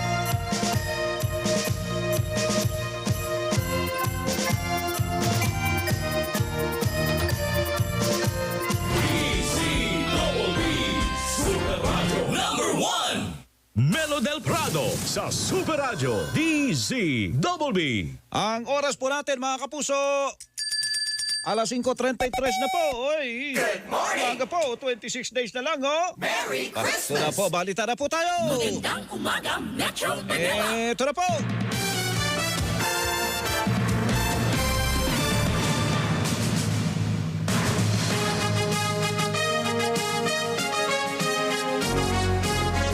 Narito ang headlines na mga balitang gumagalaw, mga balitang gising na gising. Good morning. Buhay na buhay. Pamahalaan at National Democratic Front of the Philippines lumagda sa isang joint statement para sa posibleng pagbalik ng usapang pangkapayapaan. Panukalang 2024 national budget inaprubahan ng Senado sa ikatlot huling pagbasa. Mga kaso ng pneumonia sa Philippine General Hospital sa Maynila tumaas. Mga kaso ng influenza-like illness sa bansa tumaas ng 45% ngayong taon. Deadline sa paghahain ng Statement of Contributions and Expenditures ng mga komandidato sa nagdaang barangay at sangguniang kabataan elections hanggang ngayong araw na lang. Christmas convoy ng isang civilian group para magdala ng pamaskong supply sa mga tropa ng Pilipinas sa ilang lugar sa West Philippine Sea pinayagan ng National Security Council. Posibleng paglason kay dating PNP Chief Camilo Casculan, pinaimbestigahan sa NBI ng kanyang mga kapatid bago pa siya pumanaw.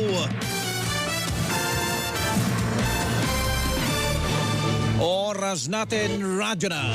TV pa. Wow! Si Melo del Prado, panalo! Alas 5:34 na po ng umaga. Tumaas ang presyo ng sibuyas sa ilang palengke sa Metro Manila. Sa Mega Q-Mart sa Quezon City, 160 pesos na ang presyo ng kada kilo ng sibuyas mula sa dating 120 pesos. Bunsod naman ng kakulangan ng supply. Sa monitoring ng Department of Agriculture, 130 hanggang 220 pesos ang kada kilo ng lokal na pulang sibuyas. Una nang inanunsyo ng Bureau of Plant Industry na darating ang 21,000 metric tons ng inangkat na sibuyas sa bansa para sa inaasahang demand sa buwan ng Disyembre. May mabibili ng 20 pesos kada kilo na bigas sa Cebu.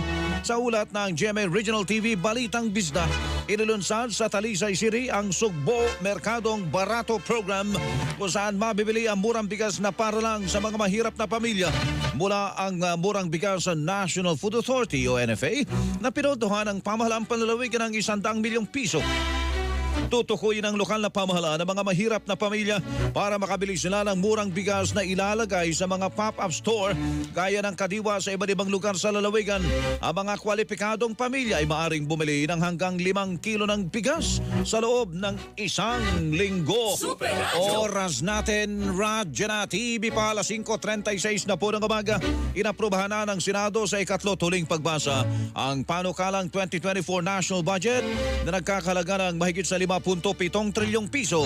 21 senador ang bumoto pabor sa panukala habang nag-abstain si Senate Minority Leader Aquilino Pimentel III matapos questionin ang pag-certify dito ni Pangulong Bongbong Marcos bilang urgent. Hindi naman nakaboto sina Senator P. at Alan Cayetano dahil absent sa plenaryo. Nakatakdang magpulong ang Bicameral Conference Committee para pag-isahin ang bersyon ng Kamara at Senado at pagkatapos ay raratipikahan nila ang pinal na bersyon saka dadalhin sa Pangulo para maratipikahan. Dumarami ang kaso ng pneumonia na ina-admit sa Philippine General Hospital o PGH sa lungsod ng Maynila.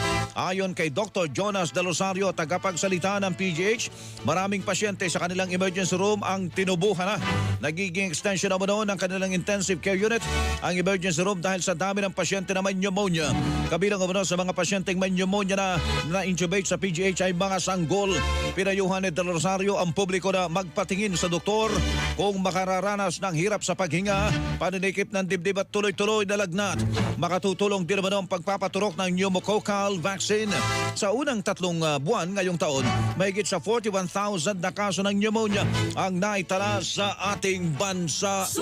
Tumaas ng 45% ang kaso ng influenza-like illness sa bansa simula Enero hanggang Oktubre ngayong taon. Ayon sa Department of Health, umabot sa 151,375 ang kaso ng influenza-like illness sa bansa simula January 1 hanggang October 13, 2023 na mas mataas sa 104,613 na kaso sa kaparehong panahon ng nakalipas na taon. Bagamat bumagal na ang pagtaas sa mga kaso pagdating ng Nobyembre, maigi pa rin mag-ingat, magsuot ng face mask at magpabakuna. Sinabi ni Dr. Ronjen Solante, isang infectious disease expert, na bukod sa pag-iiba ng panahon, ang pagdami ng respiratory illness ay dulot ng immunity gap dahil sa pagbaba ng vaccination coverage sa iba pang sakit matapos tumama ang COVID-19 pandemic. Oras natin, Radyo na TV pa, alas 5:38 na po ng umaga. Posibleng ibalik ang usapang pangkapayapaan sa pagitan ng pamahalaan at National Democratic Front of the Philippines o NDFP matapos itong ipatigil ni Pangulong o dating Pangulo Rodrigo Duterte noong 2019. Nilagdaan ng pamahalaan at grupo ng mga rebelde ang isang joint statement sa Oslo, Norway noong November 23 para muling pagulungin ang peace talks. Ayon kay Presidential Advisor on Peace, Reconciliation and Unity Secretary Carlito Galvez Jr., tiwala ang Administrasyong Marcos na unang hakbangin ito sa pangmatagalang pangkapayapaan. Sinabi ni Luis Alondone, miyembro ng NDFP National Executive Council, na mismong ang namayapang CPP-NPA o CPP Founding Chairman na si Jose Maria Sison ang nagpasimula ng pag-uusap matapos lumapit sa kanila si dating AFP Chief of Staff Emmanuel Bautista. Pero nilinaw ng pamahalaan na unang hakbang pa lang ito sa peace talks kaya tutugisin pa rin ang mga armadong grupo. Isang hakbang umano ang joint communique para makatuon ang sandatahang lakas sa mga bantang panlabas. Pangunahin ang umiigting na tensyon sa West Philippine Sea. Kabilang sa mga usapin na nakahain sa negotiating table ay kung tatanggalin na ang bansag na terorista sa New People's Army at ang pagpapalaya sa mga detainees na NPA. Bubuo na ang NDFP ng kanilang peace panel.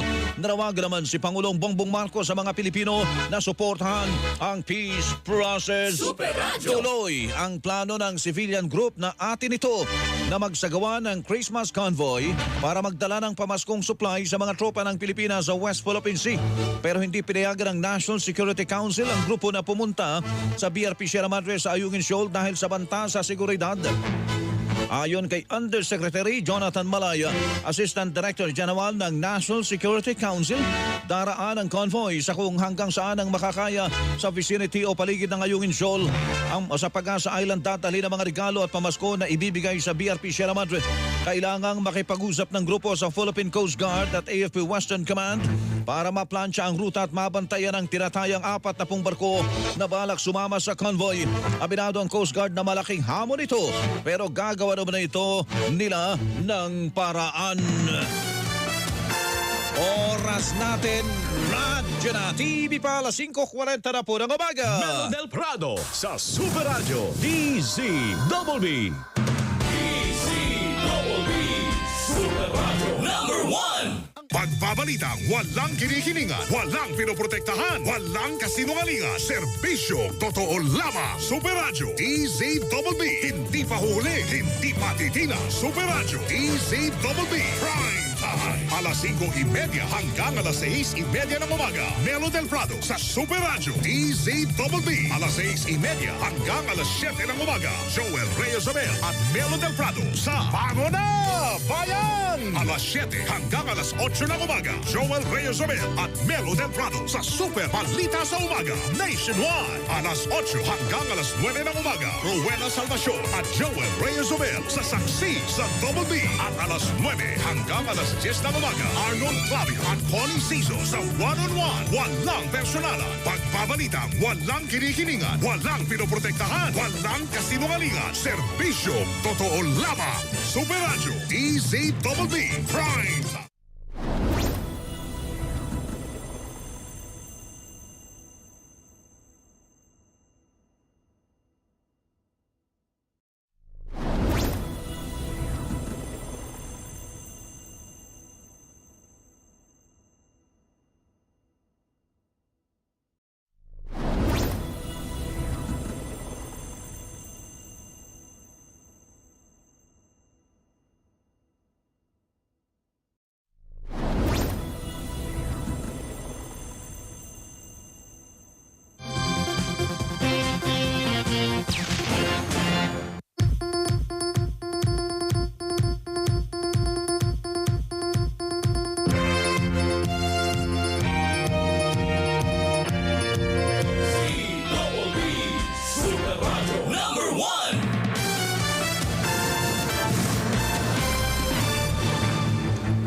Oras natin, radyo na. TV pa. Wow! Si Melo del Prado, panalo! Alas 5:43 na po ng umaga. Isinusulong ng Department of Migrant Workers o palawakin ang high-risk zone sa Red Sea kasunod ng pag-hijack sa ilang barko na sakay ang ilang tripulanteng Pilipino. Ayon kay Undersecretary Hans Leo Cacdac, Officer in Charge ng Kagawaran, nakikipag-ugnayan na sila sa iba't ibang grupo ng seafarers at mga employer kaugnay nito. Sa ngayon, 12 nautical miles mula sa baybayin ng Yemen ang deklaradong high-risk zone sa Red Sea. Sa ganito manong paraan, mabibigyan ng sapat na impormasyon ang tripulante na sasakay siya sa barko na daraan sa high-risk area o zone. Kung pumayag naman ang tripulante na sumampa sa barko, doble ang kanyang magiging sweldo. Samantala, patuloy na nakikipag-ugnayan ang pamahalaan sa ibang bansa para sa pagpapalaya sa 17 tripulanteng Pilipino na kabilang sa dinukot ng grupong Houthi sa Red Sea. Ginagawaan niya nila ang lahat para mapakawalan ang 17 tripulanteng Pilipino ng MV Galaxy Leader. Inihain ni Senator Risa Ontiveros ang resolusyon para hikayatin ang pamahalaan na makipagtulungan sa investigasyon ng ICC o International Criminal Court sa drug war ng nakalipas na administrasyong Duterte. Ipinunto ng senador sa Senate Resolution number 867 na mismong si Pangulong Bongbong Marcos ang nangako na isusulong niya ang karapatang pantao sa bansa. Inalmahan ito ni Senator Ronald De La Rosa na dating PNP chief nung ipatupad ang drug war. Ipinagtataka ni Senator Amy Marcos kung bakit itinutulak ng Kongreso ang issue sa ICC. Ngayong araw, magsisimula na ang pagdinig ng Kamara sa mga resolusyon na humihimok sa pamahalaan na makipagtulungan sa ICC. Ayon kay Solicitor General Minardo Jevara, non-binding ang mga resolusyon kahit maadapit pa ito ng Kongreso, pero ibang usapan ang pagbalik ng bansa sa ICC na didesisyonan ng parehong ekotibo at legislatura. Ipinaubaya naman ni Vice President Sara Duterte sa publiko ang pagsuri sa motibo sa paghain ng mga resolusyon. Nanindigan ng Department of Justice na walang restriksyon sa bansa ang ICC, pero kailangan nilang maging bukas sa mga mungkahi. Hinihingi pa ng GMA Integrated News ang pahayag ni dating Pangulo Rodrigo Duterte. Oras natin, Radyo na TV pa. Alas 5:45 na po ng umaga. Pinaimbestigahan sa NBI o National Bureau of Investigation ng mga kapatid ng pumanaw na si dating PNP Chief Camilo Casculan ang posibleng paglason sa dating general. Ayon sa pamangkin at abogado ng mga kapatid ni Casculan, naghain sila ng formal letter sa NBI noong Marso para imbestigahan ito. Hindi muna nila idinetalye ang batayan ng pagdududa dahil malagang bahagi ito ng investigasyon. Kunay question din ng mga kapatid ni Casculan kung bakit PNP Medical Legal ang pumirma sa death certificate at hindi ang kanyang attending physician. Walang nakikitang mali ang PNP dito dahil out of town ang attending physician nang mamatay si Casculan noong November 24. Kaya hiniling ng pamilya sa PNP na ang medical legal ang pumirma sa death certificate. Dumating din kalaunan ng attending physician para kumpirmahin na lingering illness ang sanhi ng kanyang pagkamatay. Hiniling ng may bahay ni Casculan na bigyan muna sila ng panahon para makapagluksa at maglalabas siya ng pahayag sa loob ng ilang araw. Oras natin, Radyo na TV pa. Alas 5:46 na po ng umaga. Isang ahente ng NBI ang nanutok ng baril. Nahuling nanutok ng baril sa isang waiter sa Bacolod City. Nakunan sa CCTV ang paglabas sa resto bar ng babae na may hawak ng baril at nakasunod sa kanya ang lalaking waiter na kinausap niya. Lumabas kalaunan ang manager ng bar para mamagitan sa dalawa at sa gitna ng kanilang pag-uusap ay itinutok niya ang baril sa waiter. Ayon sa mga pulis, bumalik sa resto bar ang NBI agent sa Bacolod para hanapin ang kanyang jacket at cellphone pero sinabi ng waiter na wala siyang naiwan doon. Sinabi ng NBI Bacolod na humingi na ng paumanhin ang NBI agent sa waiter at sa pamunuan ng resto bar pero desididong magsampa ng kaso ang waiter. Sasailalim ang NBI agent sa disciplinary action. Oras natin, Radyo na TV pa. Alas 5:47 na po ng umaga. Hanggang ngayong araw na lang ang deadline sa paghahain ng SOSE o Statement of Contributions and Expenditures para sa mga kandidato o kumandidato sa nagdaang barangay at sangguniang kabataan elections. Ayon kay COMELEC Chairman George Garcia, hindi na palalawigin pa ang deadline. Sa taya ng COMELEC, nasa 1 milyon pa na mga kandidato ang hindi pa nakapagsusumite ng SOSE. Maharap niya sa parusa mga mabibigong magsumite ng kanilang SOSE. Pumanaw na nag-iisang elepante ng Pilipinas na nasa Manila Zona si Mali. Inanunsyo ni Manila Mayor Hani Lacuna ang pagpanaw ni Mali pasado alas 3 ng hapon kahapon. Sumasailalim na si Mali sa necropsy o animal autopsy para malaman ang dahilan ng kanyang pagkamatay. 49 na taong gulang pa lang si Mali, kaya mahalagang malaman ang dahilan ng kanyang pagkamatay, lalo't karaniwan na umabot ng 80 taong gulang ang mga Asian elephant tulad ni Mali. 1977 ang dinala sa Pilipinas si Mali bilang regalo ng Sri Lanka kay dating First Lady Imelda Marcos at saka siya dinala sa Manila Zoo.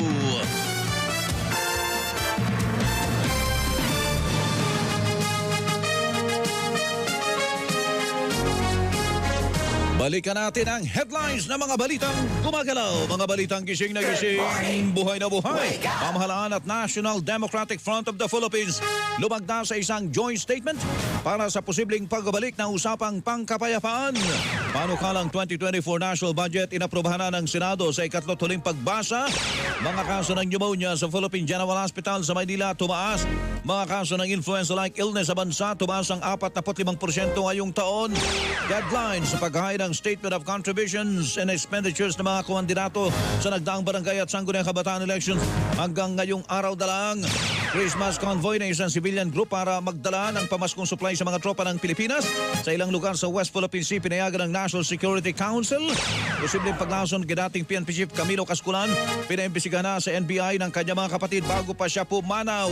At yan po ang kabuuan ng mga balita. Ako po naman ang inyong lingkod. Wow! Si Melo del Prado, panalo! Standby na po! Eto na mga kapuso, presyo ng bigas. Na naman, double bantay bigas. Sa Quezon City, Alang Gatos naka-standby. Presyo ng sibuyas. Luisito Santos naka-standby. Si Mark Macalalad ay nasa Pasig. Si Manny Vargas ay nandyan po sa Manila Zoo. Dahil si Mali, the elephant, sabi nung iba ay the loneliest elephant on the planet, ay namayapa na po. Tuesday News, standby din. Alas 5:50 na po ng umaga. Radyo na TV pa. Melo pa! Melo del Prado sa Super Radio DZBB.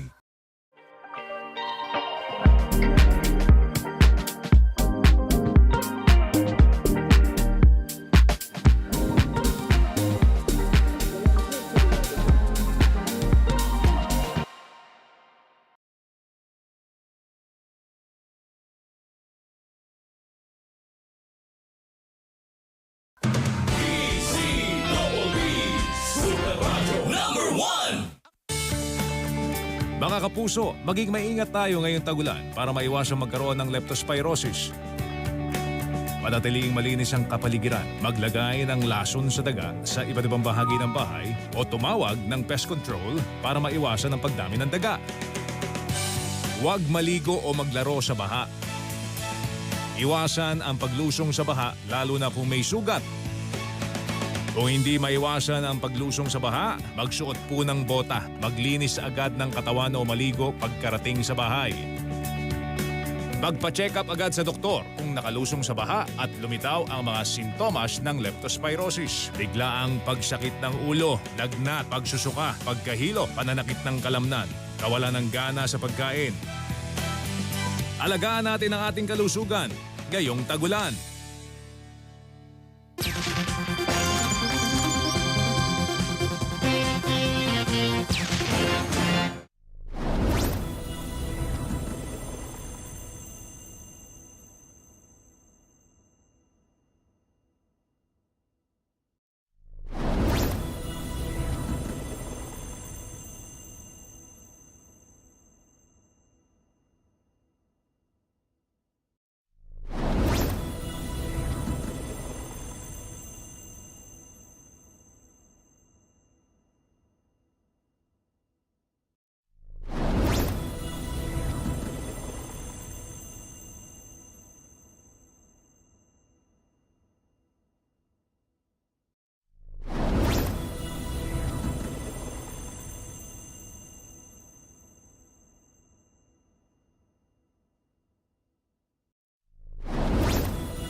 Alas 5:53 na po ng umaga. Melo del Prado sa Super Radio DZBB. Pinamaga po sa inyo, Luzon, Visayas at Mindanao. Ako po ang inyong lingkod. Wow! Si Melo del Okay. Prado, panalo! Teka. Dumarami po ang kaso po ng pneumonia na ina-admit po, mga kapuso, sa ating mga ospital. Isa po sa partikular na kinumusta ng Super Radio DZBB kahapon ay yung Philippine General Hospital. Isa pong nangunang government hospital, mga kapuso, at yan po yung nasa lungsod ng Maynila. Ayon po kay Dr. Jonas Elosario, tagapagsalita ng PGH, maraming pasyente na po sa kanilang emergency room ang ito po, tinubuhan na. Ibig sabihin, medyo malala na po ang kalagayan. At pati po yung kanilang intensive care unit doon, naging extension na po ng kanilang intensive care unit, yung emergency room, dahil sa dami po ng pasyente naman pneumonia. Kaya tayo po mag-iingat. Ang sinasabi nga po dapat nagbabantay tayo din sa mga sintomas.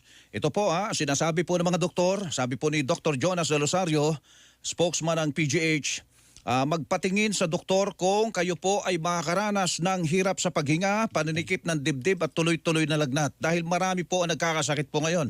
Pati yung influenza na yan, pneumonia, yung nauwi sa pneumonia. Sa unang 3 buwan pa lang po ng taon, alam nyo ba?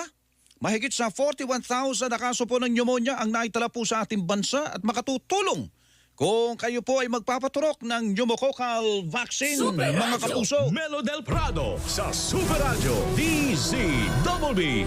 Marami pong mga pasyente na may pneumonia. In fact, marami po sa emergency room, malamang lang po sa PGH, kundi sa iba rin, mga naka-intubate po. Ano? At ang problema po, siyempre kapag naka-intubate, matagal-tagal po ang gamutan. Usually po kasi pag viral, mga in 3 days time, o matagal na siguro yung 5 araw, parang gagaling ka na. Pero kapag more than 3 days ay imbis na gumagaling ka, lalo kang nanghihina, hirap ka huminga, yung lagnat mo hindi bumababa. I think po, para ma-examine, kailangan po ma-examine ng doktor para po masigurado nag-umpisa na ba ito talaga ng pneumonia. We have to continue our advocacy na magpa-flu vaccine kung meron pang available, pneumococcal vaccine, no? At saka yung programa ng Department of Health na catch-up vaccination, pagtutunan natin din ng pansin yan dahil kapakanan yan doon sa mga bata, especially they are the more vulnerable population. Napaka-importante ang pag-face mask at this point in time, no? Kasi maski sabihin pa nating optional yan, but in months na kagaya nitong na-experience ng ibang bansa, kasi hindi lang naman China ang merong pagtaas ng mga influenza-like illness. Super Radio Melo del Prado sa Super Radio DZBB. Ang mga tinig po ni na Dr. Jonas Elosario, spokesperson ng Philippine General Hospital, at ang tinig po ni Dr. Ranjan Solante, infectious disease expert. Mga kapuso, seryosohin po natin ito. At ang dami po ang WHO po nababahala doon sa China man. China.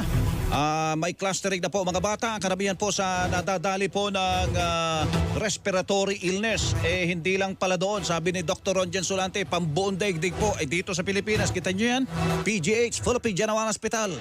Puno, mga kapuso. Super Radio. Nako. Melo del Prado sa Super Radio DZBB. Dahil din sa, dahil din sa panahon, diba?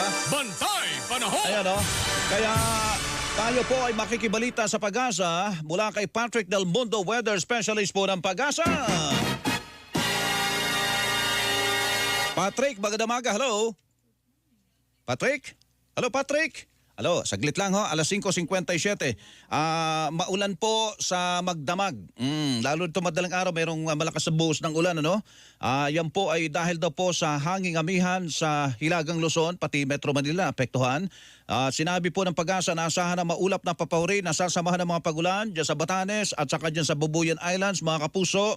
Maulap na papawri na sasamahan ng kalat-kalat na mga pagulan at pagkulog-pagkidlat naman po ang asahan sa mainland Cagayan, Isabela, Aurora, Bulacan, Rizal, Laguna, Quezon Province, Bicol Region, Eastern Visayas, Caraga at saka sa Davao Region. Dahil po sa easterlies, dito po sa Metro Manila, mga kapuso. Magandang umaga, Metro Manila. At nalalabing lugar po sa bansa ay asahan po ang bagyang maulap hanggang sa maulap na papawri na may pulo-pulong pagulan, pagkulog-pagkidlat dahil po sa easterlies o localized thunderstorm. Diyan na ba siya? Okay, saglit lang. Babalikan po natin si Patrick Del Mundo ng Pag-asa. Punta muna tayo kay Alan Gatus. Super Radio. Ngayon, Melo del Prado sa Super Radio DZBB. teka muna, si Alan Gatus muna. Doon po sa palengke. Nasa palengke po si Alan Gatus ngayon. Alas 5:58 na po, presyo ng bigas patuloy na tumataas ayon sa ilang nagtitinda sa Muñoz Market sa Quezon City. Alan Gatus, Alan G. Super Radio.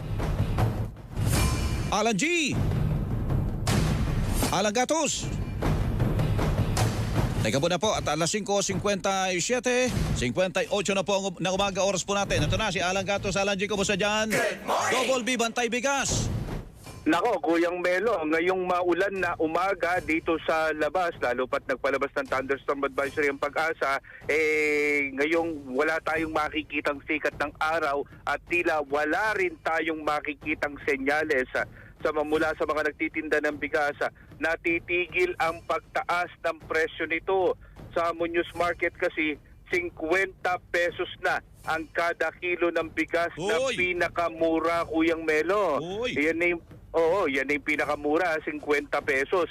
Wala na tayong makita na ibinebenta na dati-rati nung nagpatupad ng price cap ang Pangulong Bongbong Marcos na 41 pesos at 45 pesos na kada kilo ng bigas. Kaya nga tinitignan natin yung klase ng bigas. Ito raw ay mga lokal na produksyon ng bigas at ang binabanggit nga nila sa atin kung kaya mataas ang presyo ng bigas sa mga palengke ay mataas din at mahal din ang puhunan kasi ang yung 50 pesos na binabanggit natin Kuyang Melo ang pinakapuhunan niyan nasa 48 hanggang 49 pesos ang kada kilo na puhunan niyan. Ibig sabihin halos piso lang yung talagang nilalaro nung mga namumuhunan ng mga nagtitinda ng bigas para kumita sila dun sa ibinibenta nila na pinakamura na 50 pesos. Ang isa pa sa dahilan na nakikita rin nitong mga nagtitinda ng bigas yung mataas na bentahan ng palay o yung farm gate price. Kung matatandaan mo, ang NFA ay may 23 pesos na yan ay pinakamura o yun yung bilihan nila ng mga dry na bigas na o na palay at 19 pesos dun sa medyo wet na palay. At ang pagkatapos ang mga LGU ngayon nagbibigay pa ng dagdag na presyo kaya pumapalo ng hanggang 26 ang farm gate price ng palay. Ang nangyayari, tinatapatan naman ito ng mga trader kaya ang presyuhan ngayon ng farm gate price ng palay nasa 30 hanggang 32 ang kada kilo ng palay ngayon Kuyang Melo. Kaya isipin mo na lang, gigilingin pa yan at pagkatapos ay dadalhin pa yan, ibabiyahe pa yan dun sa mga palengke, dagdag gastos at iba pa, kaya ganyan kataas ang presyo ng ating bigas Kuyang Melo. Kaya nagpapasabi pa nga raw yung mga nagsusupply ng bigas sa mga palengke, kapag tumaas pa yung bentahan ng palay sa mga magsasaka,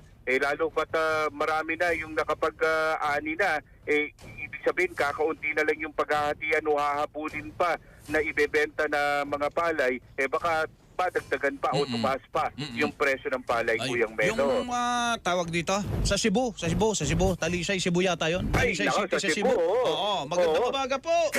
Taga Cebu, meron pala silang 25 pesos, 20 pesos na bigas doon ngayon, Alan. Sana all! Magaling. Ay, ibang klase dyan sa Cebu. Mantakid mo, meron silang tig 20 pesos na kada kilo ng bigas. NFA rice yun. Magandang klase. Magandang NFA yun. Pagkatapos, yung pala ay para sa mga indigent, yun po ay subsidized ng gobyerno po nila doon. Local government po nila doon. Local government, ng provincial government. Sana lahat ng provincial government at LGUs Kuyang Melo marunong mag-subsidize ng ganyang kamura ng bigas Kuyang Melo. Para hindi naman tayo nasasabihan na ang Pilipinas ay nangungulelat sa pagiging mapagkawang gawa o generous. May ganong report, Alan, ha? May ganon. World Giving Index. Ibig sabihin, madadamot ang mga Pilipino? Ay, huwag kayong magdamot. Yung madadamot, hindi umaasenso. Ang Pilipinas... Sabi nga nila, di ba, Kuya Melo, di ba? Kapag ang kamay mo ay parang boksingero, ibig sabihin, nakasarado. Hindi ka marunong magbukas palad. Hindi papasok, hindi lalapag sa palad mo yung biyaya, Kuya Melo. Tama yun. Lalo na ngayon, give love on Christmas Day. Kaya give love, Kuya Melo, ha? Maalala mo ko. Akong bahala sa'yo. Hindi ka mawawalan. Hindi ka rin magkakaroon. Pag 98 ang Pilipinas, in terms of generosity in 2022, batay ito sa survey na yan, World Giving Index 2023. Parang hindi naman ako naniniwala dyan, Kuyang Melo. Baka naman wala masyado tayong ibibigay kaya hindi makapagbigay, di ba? Ay, pwede rin. Pero kaya lang kasi ang nakikita natin sa mga komunidad, sa mga kababayan natin, kung natatandaan mo ng pandemya, di ba nga meron pa tayong mga community pantry na yung mga kababayan natin nagbibigay kusa at may mga kaya talagang kusa naman namibigay kung kakayanin. Di ba? Parang ano naman yan, parang hindi ganong makatotohanan po yung Melo. 34 daw tayo eh. Ang score natin pala ay 34. Ang Indonesia ay mas bukas palad sila, 68 ang kanilang score. Ayun. Those who give immediately gives twice. Those who give immediately give twice.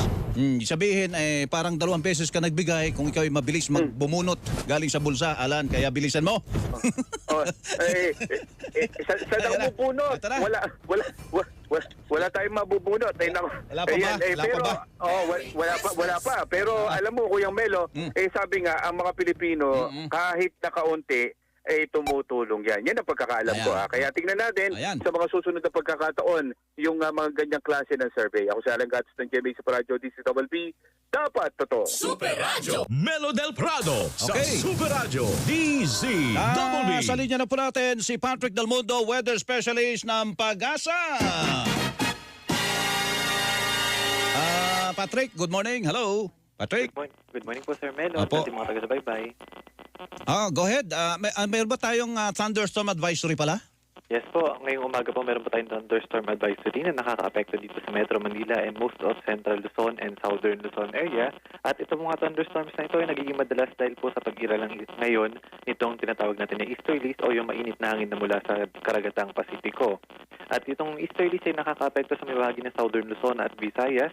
Aasahan niyo maghapon na maulap na kalangitan at kalat-kalat na mga pag-ulan, pagkilat at pagkulog sa may mainland Cagayan, sa may Isabela, Aurora, Bulacan, Rizal, Laguna, Quezon, Bicol Region, Eastern Visayas, Caraga at sa may Davao Region. At possible din po na madama yung mga karating na mga lugar dahil dito sa easterlies. At dito nga sa Metro Manila and most sa nalalabing bahagi ng ating bansa ay aasahan din ng mga isolated mga pag-ulan, pagkitlat at pagkulog. At ngayong umaga nga ay possible na makaranas ng mga localized thunderstorm dito sa Metro Manila. Possible po yan hanggang sa tanghali. At pagdating naman po ng tanghali ay mostly cloudy po yung ating kalangitan. Patrick, pag sinabi mo ang thunderstorm, medyo matitinding ulan ba yan? Well, possible po na magkaroon ng mga malalakas na mga pag-ulan tuwing magkakaroon po tayo ng mga severe thunderstorm event. Walang hangin yan, ano? Wala? Hindi naman po ganun kalakas yung hangin since itong easterlies nga, itong umiral sa atin. Wala tayong ibang weather system? Wala tayong LPA ngayon? Tama po yan, Sir Melo. So far, wala pa rin naman tayo na mamonitor na low pressure area sa loob at labas ng PAR. Mababa na po yung chance na magkaroon tayo ng bagyo for this November. Yung ating shear line, Patrick? So far, yung shear line po natin ay hindi naman po ganun kalakas yung epekto. In fact, dahil nga humina itong easterlies, ay wala rin tayong shear line sa ngayon. Sige. Patrick, salamat sa report mo tungkol sa ulat panahon. Thank you. Maraming salamat po. Magandang umaga. Patrick Del Mundo, weather specialist ng Pag-asa. At tiyampo naman ang ating Bantay Panahon. Okay, punta tayo ulit sa palengke. Ano pala to tayo? Dito sa kakain na tayo. Kakain na po. Nakapamalengke na po. Kakain na po tayo. Melo del Prado sa Super Radio DCWB. Doon na tayo. Nakapagluto na yung mga nasa karinderya. Yung mga cook. Ayan yung mga cook dyan. Ilang karinderya sa Pasay City nagbukas na ng sahong na sibuyas dahil sa mataas na presyo nito. Luisito Santos, Luis. Super Radio. Yes, Melo, iniinda na rin ang mga nagkakarinderya dito sa Pasay City. Ito ang mataas na presyo ng sibuyas sa ngayon. Sa pagitan ng Super Radio DCWB dito sa Pasay City Public Market, yung ilang mga karinderya dito sa halip na magtaas ng presyo sa kanilang mga panindang ulam, napilitan na lang silang magbawas ng sangkap na sibuyas kaysa mabawasan yung kanilang mga customer dahil nga sa mataas na presyo ng sibuyas. Mahal pa rin kasi ang sibuyas, sabi, nandiyan na yung mga imported. Di ba? Pag nag-i-import tayo, yun naman ang sinasabi, pabahain natin ang mga produkto rito galing sa ibang bansa para bumagsak ang presyo. Ba't ganun? Louis? Ang mura dito, yung mga sibuyas na puti, yan puti. kasi yung imported. Yun ang imported, oo. Ang presyo dito sa Pasay City Public Market, nasa 120 pesos lang ang kada kilo. Ang problema, yung sibuyas na Tagalog, yung malasa-lasa, yung medyo ang ng konti. Yung maliit-liit. Yung maliit-liit. Ang presyo niyan, 200 to 220 pesos ang kada kilo. Medyo mahal yan at malaki yung diferensya niyan kumpara dito sa sibuyas na puti. Ayon doon sa ilang mga nakausap natin mga nagkakarinderya dito, hindi naman daw sila kasi makapagtaas ng presyo ng kanilang paninda dahil baka hindi naman nakayanin ng kanilang mga customer. Kaya dinadala nila sa pagtitipid ng paggamit ng sibuyas sa ilan nila mga putahe. Dito sa Pasig Public Market, karaniwan sa mga talagang tinatadtad at binubuhusan ng sibuyas sa sangkap ay itong sisig, dinakdakan, at itong bistek na Tagalog. Kulas si Mang Kulas! Mang Kulas, good morning! Good morning! Kolesterol! Yung iba kasi Kuya Melo, sinasabi nila, kakain ako ng kolesterol, lagyan ko na ng gulay para medyo makabawi-bawi. Di ba tanggal ng guilty, kaya nilalagyan nila sibuyas. Parang good at saka bad cholesterol. Dapat dapat balanse o kaya lamang yung good cholesterol. Ganun ba yun? Oo, kaya ang ginagawa nila, total naman kakain ako ng maraming taba, lagyan ko na ng gulay. Yun nga lang sibuyas. Oo. Ayan. Tama yun. Alam mo ba may pag-aaral? Mga Pilipino kalahati lang daw ang consumption ng gulay. Kumpara doon sa world average. Ibig sabihin, hindi tayo masyado kumakain ng gulay kahit tayo isang agricultural country. Ganun ba yun? Kaya ang pagkakaintindi ko, makanin kasi tayong mga Pilipino. Na nga damihan natin ng gulay. Kung mura ang gulay. Oo, samantala natin, alimbawa dito, kung mura ang sayote, di magtinola tayo na magtinola. Di ba? Yan ang karne mo, bumabagsak minsan. Pag bumagsak ang presyo ng kalabasa, di magkalabasa naman tayo. Tama, oo. Ang Filipino family ay nakakakonsumo lang daw ng 60 kilos of vegetable kada taon. 60 kilos ng gulay sa isang taon, ang isang average. Kunti na ba yun? Marami na ba yun? Kunti lang yun. Isang taon yun. Kunti lang ba yun? Ang average kasi 120 kilos sa ibang bansa. Dapat mas marami tayong gulay kaysa sa tawag dito. Diyan sa yung nag-report nito ay si dating Secretary Dar na dating DA Secretary. Ayun. Baka naman kasi Kuya Melo, kaya yung mga kababayan natin mas konti lang magkonsumo ng gulay. Baka mas mahal ang gulay kaysa sa mga karne. Kasi meron tayong makakainan, di ba? Kaliwat kanan yung mga sangyup dito. 499, 299. Unlimited na yung karne mo. Parang bibira natin nag-alok ng mga unli gulay dito. At saka ina-encourage natin yung urban farming. Yun dyan lang sa mga tabing bakod ninyo, mga kapuso, sa loob po ng bakuran nyo, pwede na po tayo magtanim. Hindi na kailangan bilhin. At saka hindi na kailangan ng irrigation yan o masyadong yung mga tawag dito, yung mga pinaghugasan nyo lang, pwede nyo idilig yan di ba? Totoo yun. Hindi mo na rin kailangan bumili pa ng mamahaling mga paso. Dahil yung iba, yung container lang na pinaglagyan ng 1.5 soft drinks, kino-convert nila sa paso. Correct. Oo. Itanong mo lang doon sa may bintana mo, basta nasisinagan lang ng araw, makapagtatanim at makapag-aani ka na ng mga gulay. Samantala, Kuya Melo, sa panim naman natin, sa ilang mga nagtitinda naman ng gulay dito sa Pasay City Public Market, kanilang binabagit na halos araw-araw daw tumataas yung kanilang puhunan dito. Dahil simula daw nung pumasok itong buwan ng Nobyembre, talagang halos wala ng pagtigil sa pagtaas ng presyo yung mga sibuyas. Ako, sinubisito sa atin sa GMA Super Radio, DCWB, dapat Super Radio Melo del Prado sa Super Radio DZWB. Ayan po mga kapuso, yan po ang ating ulat tungkol sa mga bilihin, mga pagkain. Alan Gatos at saka si Luisito Santos samantala po.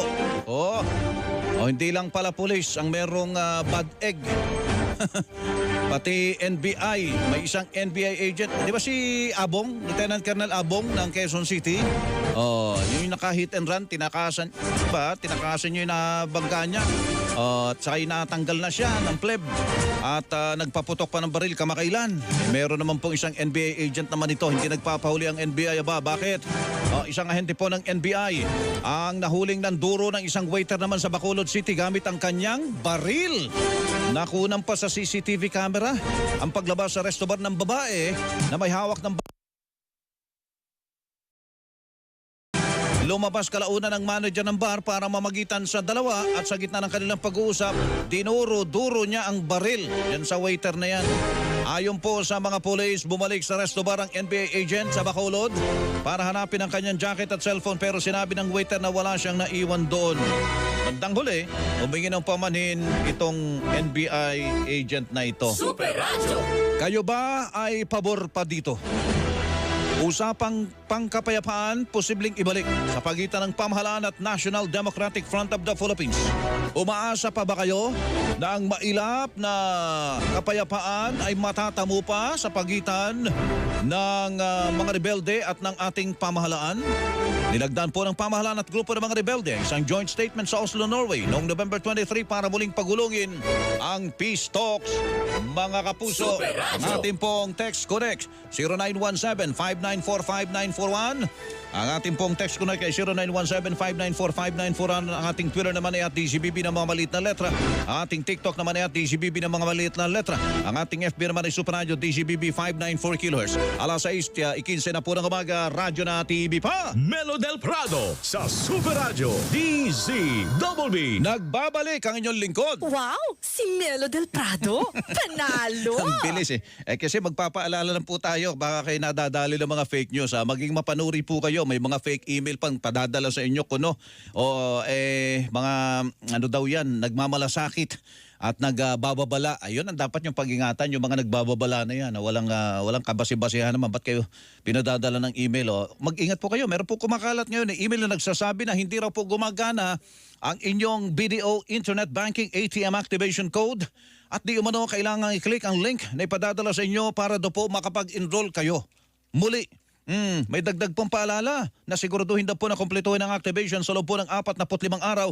Kasama na po ang iba pang instructions para talagang magbukhang legit ang naturang modus. At katulad nga po ng lagi naming paalala, wag na wag kayong maniniwala dyan. Scam po yan.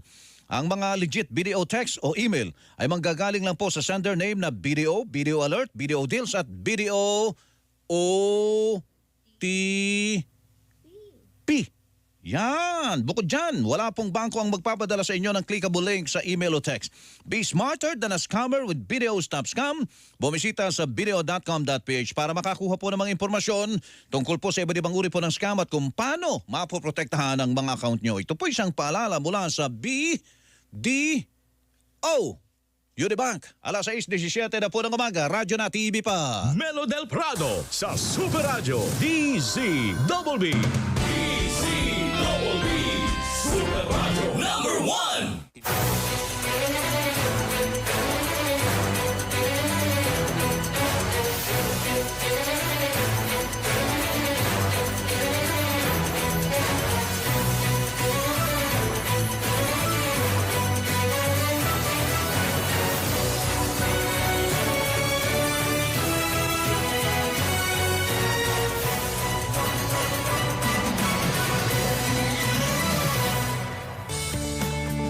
Tag-ulan na naman mga kapuso, kaya dapat maging maingat tayo para makaiwas sa trangkaso. Umiwas sa mga mataong lugar. Panatiling malinis ang mga kamay. Magbaon ng hand sanitizer para makapaglinis ng kamay pagkatapos humawak sa doorknob, railing ng jeep o MRT o elevator button sa mga pampublikong lugar. Upang hindi mahawa, iwasang lumapit sa mga taong may trangkaso o may sintomas ng trangkaso. Kung kaya ng budget, magpabakuna ng flu vaccine. Kung may sintomas na ng trangkaso, takpan ng bibig at ilong kung babahing o uubo at huwag na munang pumasok sa paaralan o sa trabaho. Alagaan natin ang ating kalusugan ngayong tag-ulan.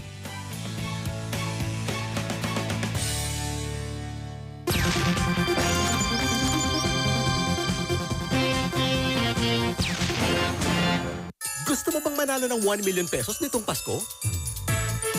Chance mo na to sa Kapuso Bigay Premyo Panalo Season 8. First time naming mamimigay ng 1 million pesos sa Grand Draw. At marami pa kaming ibang papremyo. Bumili lang ng mga participating products. Ilakip sa sobre kasama ng contact details at ihulog sa drop boxes. Baka swertehin ka sa pamasko ng Kapuso Bigay Premyo Panalo. Sali na! Ang sabi ng lola ko, huwag mahiyang magtanong at hanapin ang check. Hanapin ang check, hanapin ang tama, hanapin ang right one. Para sa mura at di kalidad na gamot. Hanapin ang check ng right med. Hanapin ang check ng right med. Pag may check, correct. Pag may check, That's the right one. hanapin ang check ng right med. Pag may check, that's right med. Kung hindi ko siguro tinulungan si Stella nung gabing yun, siguro hindi kami pinagdudahan ni Rowan. Si Stella just dragged Roald away. Gusto daw umalis. Dinamay-damay mo pa si Rowan sa gulo ng buhay mo, Stella. Kasalanan mo to. Love before sunrise. Mag-wish tayo. Ang pogi palpaltong tatay mo to. Saan ko naman hahanapin ito? Patay na to eh. Wishes do come true in Once Upon a Time, Thursday, 3:15 p.m. on GTV.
Alas 6:21 na po ng umaga. Wow! Si Melo del Prado, panalo! Super Radio. Just walking in the rain. Hala! Sabi ng Pag-asa, hanggang tanghali ay maulan. May thunderstorm advisory. Si Mark Bakalalad, kukumustahin natin yung mga pasero po sa Ortigas. Sabi nyo sa Pasig, ay nahirapan daw sumakay dahil sa pagulan. Mark Bakalalad, Mark! Basta dyan! Umaga sa iyo, Kuyang Melo. Dati naman ang maulang umaga, Kuyang Melo. Dati naman ang pahirapan yung pagsakay ng mga pasero sa Ortigas Avenue. Pero lalo pa yung pinahirap dahil sa mga naranasang mahihina hanggang sa katamtamang lakas ng ulan mula pa kaninang madaling araw. Sa pag-ikot ng Super Radio DSWB sa bahagi ng Ortigas Avenue, naabutan namin yung mga pasero na nag-aabang ng mga masasakyan. Tignan mo yan, Kuyang Melo, yung iba, naglakad na talaga, Ang dami, Yung ibang may payong, iba ayaw magpayong, Ba? Kasi sabi nila, mahina lang daw, Maraming nagkakasakit ngayon. Kaya nga, Kuyang Melo, delikado yan. Flu. Oo. Ubo, sipon, napakadelikado yan. Kaya kinakailangan natin ng mga pananggalang sulat, yung mga payong, mga kapote.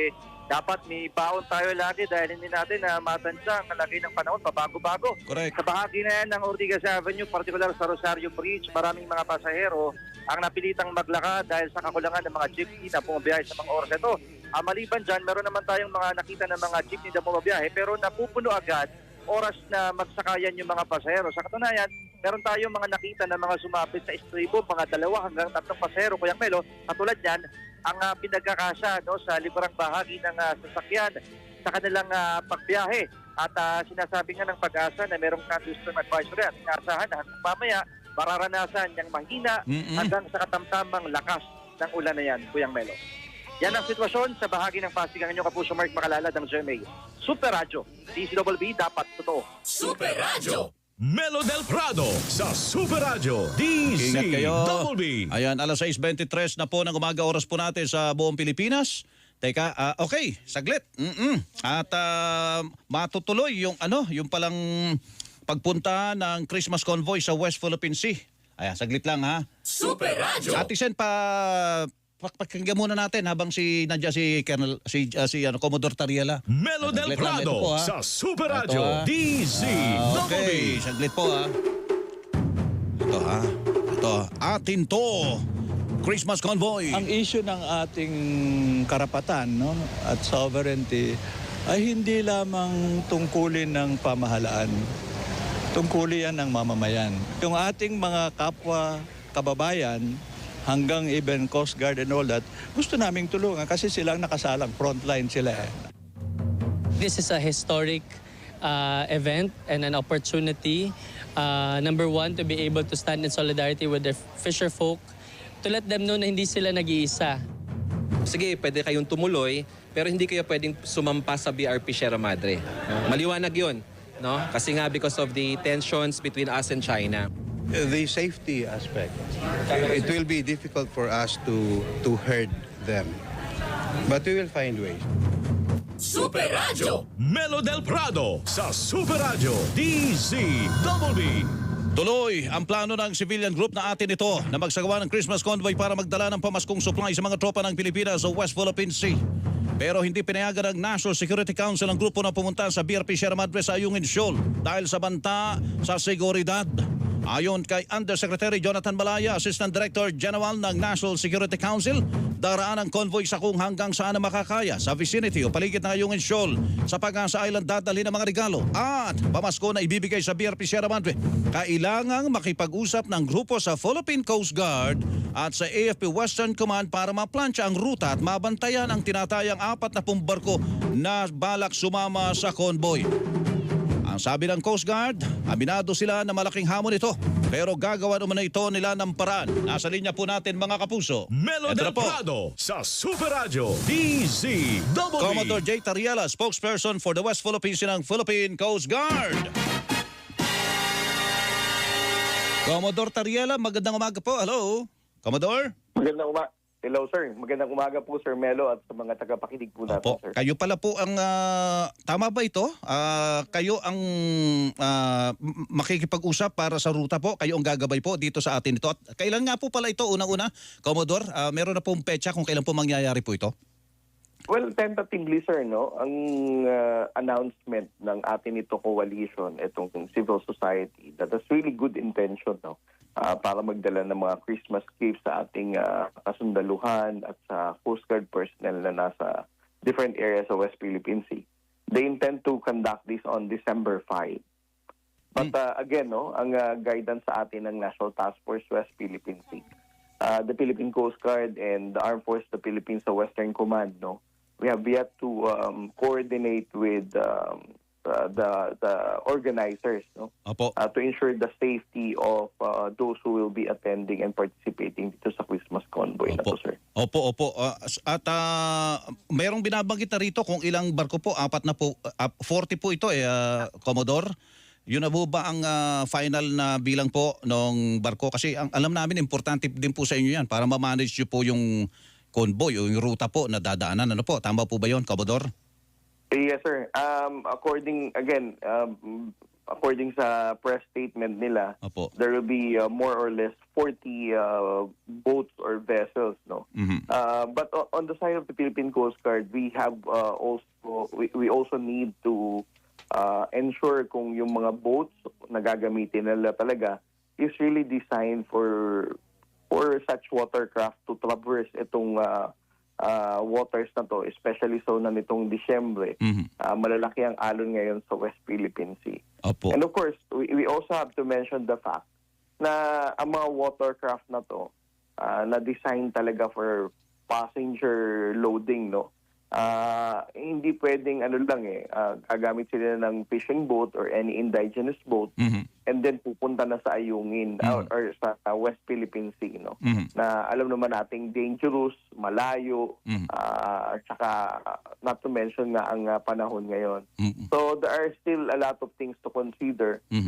They were mentioning 40 vessels, but as what I said, no, we have yet to evaluate kung yung mga boats na dinideclare nila na ito talagang pasok sa mandate ng Coast Guard for the enforcement of maritime safety. And of course, papayagan din sila ng Maritime Industry Authority.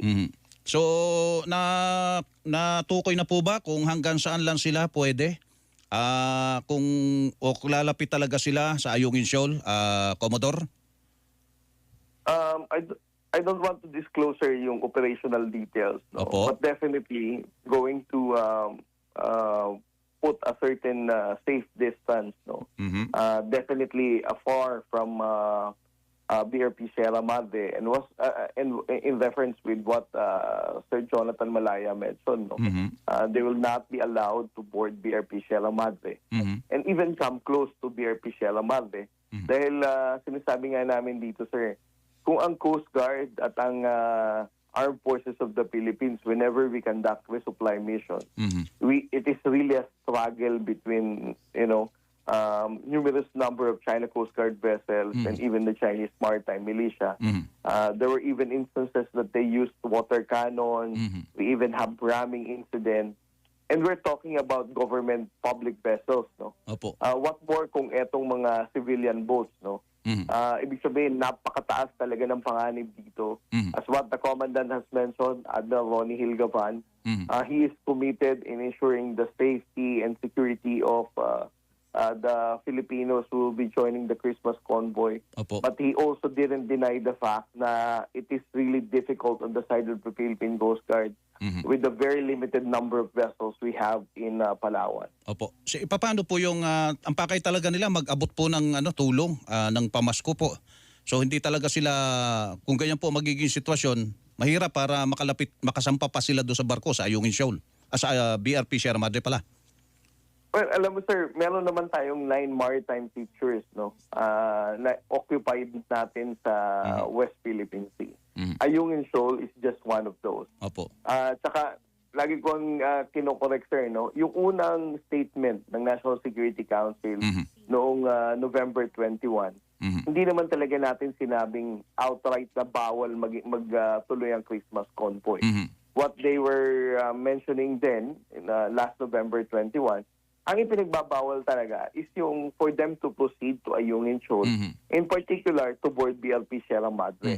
However, on the third paragraph ng statement, sinabi nga na they are even encouraging this to pursue this goodwill deed, no. But they can proceed in other 8 maritime features na occupied natin. So the same response, sir, kung ang gusto talaga nila iabot yung mga Christmas gift packages nila, they can proceed to other maritime features, no? Na meron naman tayong sundalo doon. But definitely not in Ayungin. Of course, I know, sir, kayo din naman, you know kung how dangerous it is whenever we do the resupply mission. At ayaw naman nating ilagay sa panganib ang buhay ng mga Pilipino, sir. Sige po. Commodore Tariela, salamat po sa panahon at sa paliwanag po na ito. Magandang umaga po sa inyo. Magandang umaga po, sir. Maraming salamat po. Si Commodore J. Tariela, spokesperson for the West Philippine Sea ng Philippine Coast Guard.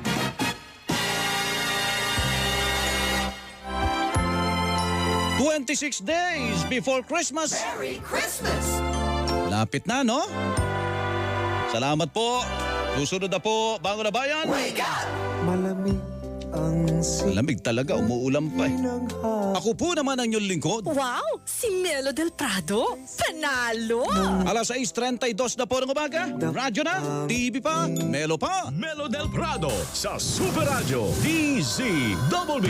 DZBB Super Radio number 1.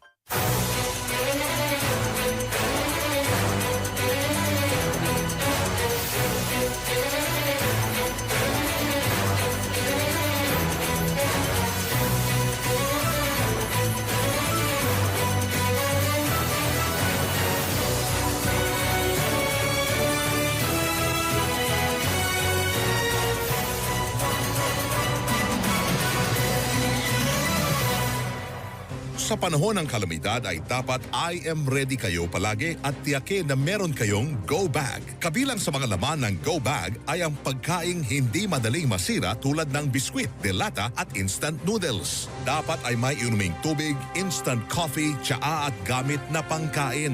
Magbaon din ng personal hygiene products kabilang ang toothbrush, toothpaste, sanitary napkins, sabon at shampoo. Tiyakin ring merong first aid kit ang inyong Go Bag. Magbaon din ng pocket knife na may can opener, flashlight o lighter at lubid. Magbaon din ng pito o mga bagay na maaring gamitin upang makagawa ng tunog. Dapat naglalaman rin ang Go Bag ng safety goggles, mask, surgical gloves at kapote. Magbaon din ng radyo, baterya, powerbank, charger at extension cord. Huwag ring kalimutan sa go bag ang magaan na sapatos o tsinelas, jacket, kumot at sleeping bag. Magbaon din ng damit na tatagal ng hanggang 3 araw. Mga kapuso, laging maging I am ready.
Oras alas 6:37 na. Ito na.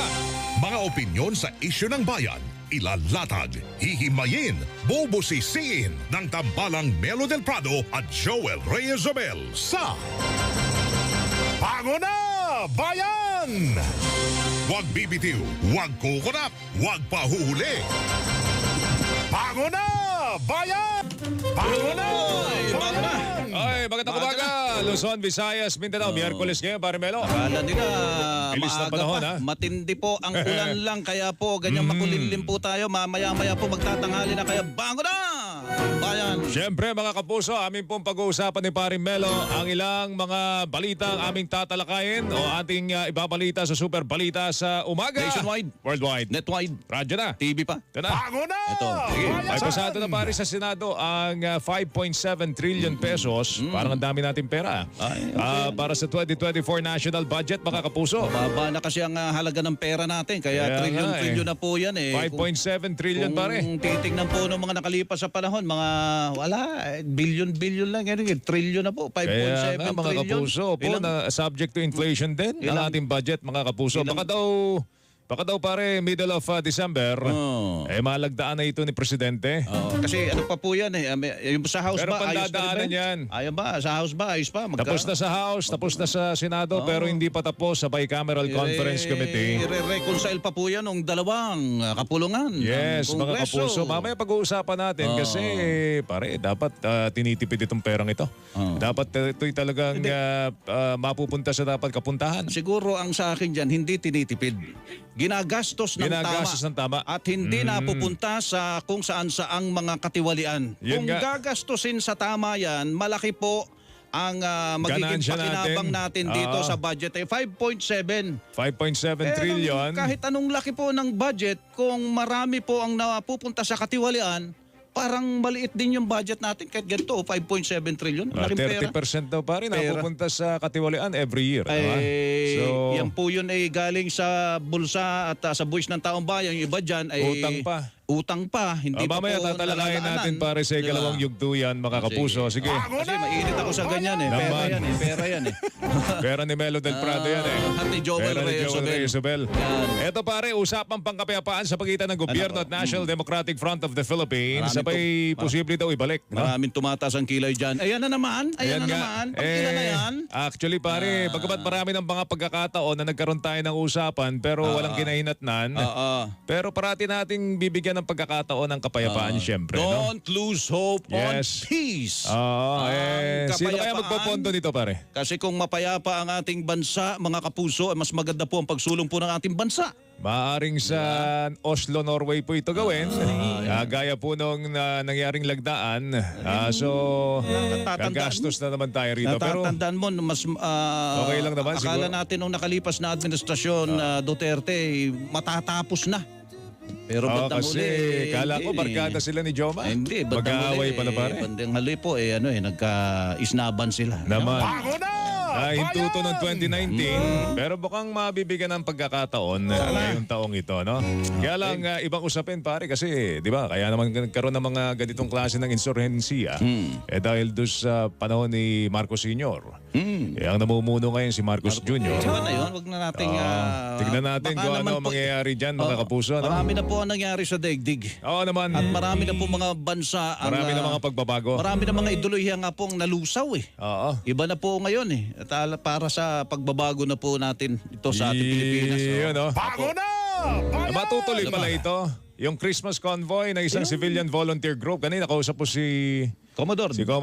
Tariela. Depende sa panahon pa. Oo. Pinayagan na raw po ng National Security Council po ito kasi nung una pa man, sinabi nila wag na sana ituloy. October pa pala nila. Meron ng mga tarpaulin actually mga kapuso kung napunan nyo po. Nakahanda na po. May mga, meron pa mga nag-endorse dyan ng mga senador at dating senador. Atin to. Ang sinasabi doon ay atin itong inaagaw ng China. Siguro maganda rin ang mensaheng gusto ipaabot, no? Na ang mga Pilipino ay hindi tatanggapin ito ng nakaupo lamang. Siguro, yun ang gusto nila ipaabot na mensahe. Ang mission kaya lang merong konting ano dyan pare, no? Yung maaring mangyari, no? Kapag kasi ang hirap dito pare, yung ating mga Coast Guard, hirap na nga pumunta doon. Ang tawag dyan ay security. Tapos may babantayan pa sila. Security nightmare. Mga kapuso, ganyan po. Pero malinaw ang mission po Tayo naman nakikiisa po sa mission na yan. Tayo mga pagkaraniwang Pilipino, ang mission po for peaceful assertion of our sovereign rights. Sa teritoryo po natin. Importante ron. Pagpapakita na ang mga Pilipino ay nagmamahal sa kanilang teritoryo at aming teritoryo po yan. At ipinagtatanggol ang kahit 1 pulgada ay hindi mawawala po sa atin. Diba? Pero ang limitation, hindi sila pwedeng pumanik doon sa BRP Sierra Madre. Pwede.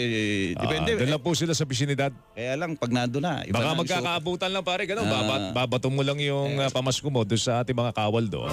Kaya lang out of excitement siguro pag nandun na, wow! Nakating na namin itong aming barko na ito, BRP Sierra Madre, baka kanya-kanyang sampa na. Baka bawal po selfie habang selfie. Habang nakatingin yung mga Chinese, sasabihin pa ng mga Pilipino doon, dito na kami. Ako hindi sila babartagulin. Inaasahan natin babartagulin itong mga ito. 4 na pong barko yan napupunta ron. Gusto lang alamin po ng Coast Guard kung yung mga barko na yan ay kayang-kayang sumagupa doon sa mga alon papunta roon. Pero syempre yung barko ng yung civilian vessel, iba sa barko natin. Iba naman yun talaga. Medyo... civilian vessel yan eh. Baka mas maliliit po yan. Ha? Eto, Pilipinas pang 78. Saan? Sa bansa, sa buong mundo, sa pagiging generous o mapagbigay noong 2022. Ibig sabihin, madamo tayo. Hindi naman siguro, pare. Can we afford to be generous? Yan ang tanong po dyan. Kaya ba natin maging mapagbigay? Depende po yan. Hindi lang naman pera o material na bagay po binibigyan ng tao. Pati po atensyon. At pag-ibig, diba? Pagmamahal. Batay sa World Giving Index 2023, pare Melo. Yung walang maibigay dyan, ngiti na lang po, okay na yun. Oo naman. Pampag-good vibes pa. Sa 142 bansa, meron lamang pong index score ang Pilipinas na 34. Mas mababa ito sa global score na 39. Tinalo pa tayo ng Indonesia, 68. Ukraine, 62. Kenya, 60. Liberia, 58. United States, 58. Sus Mariosep, no? Ang lowest, Poland, 15. Pero nanguna sa world ranking para sa ika-6 na sunod na taon ng Indonesia. Yan may index score na 68. Sinundan ng Ukraine, Kenya, tapos Liberia, Amerika. Ang tanong nga, can we afford to be generous? Sinasabi nila pare, ang pinakamataas na uri ng pagbibigay ay yung klase ng pagbibigay na ikaw ay nagsasakripisyo na. Diba? Sabi nga, if you give immediately, you give twice. Hindi po ibig sabihin nun, 2 beses ka nagbigay, ha? Ang ibig lang po sabihin nun, hindi po literal yun, ha? Para sa iyo yun, pero binigay mo pa. Kung nagbigay ka po ng mabilis at maluwag sa iyong puso, parang 2 beses kang nagbigay. Kaysa doon sa pangkaraniwang taong nagbibigay lang ng mahirap at masakit sa dibdib niya magbigay. Di ba? And give till it hurts. Yun eh. Sabi nga ni, di ba, ni Mother Teresa eh. Give till it hurts, mga kapuso, no? Diba? So pare, paano yan? Sige. At so malaki bigay mo? Give till it hurts. Paano na? Diba?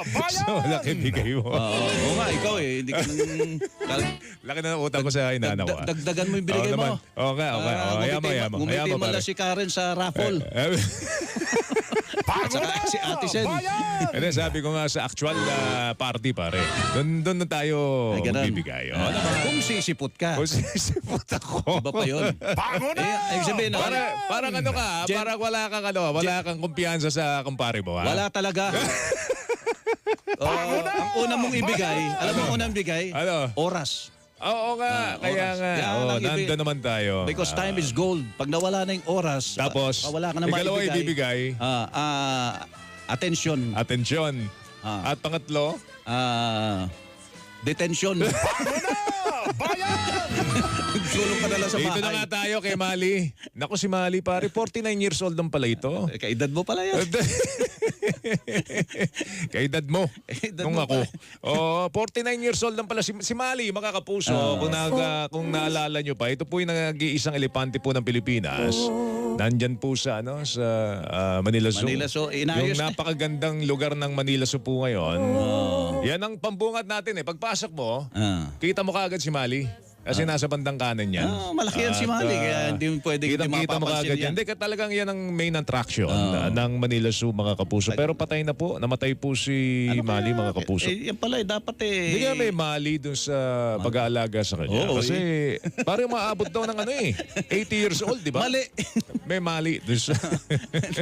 80 years old ang inaabot po ng isang elepante, Asian elephant, kagaya po ni Mali na nasa ilalim po ng kustodiya o captivity. Ikaw man ang walang kapartner eh.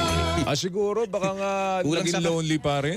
The loneliest elephant in the world nga daw yan. Oo, si Mali kasi wala siyang kasama doon. Ang mga kasama niya po doon, yung mga taga-alaga po niyang tao.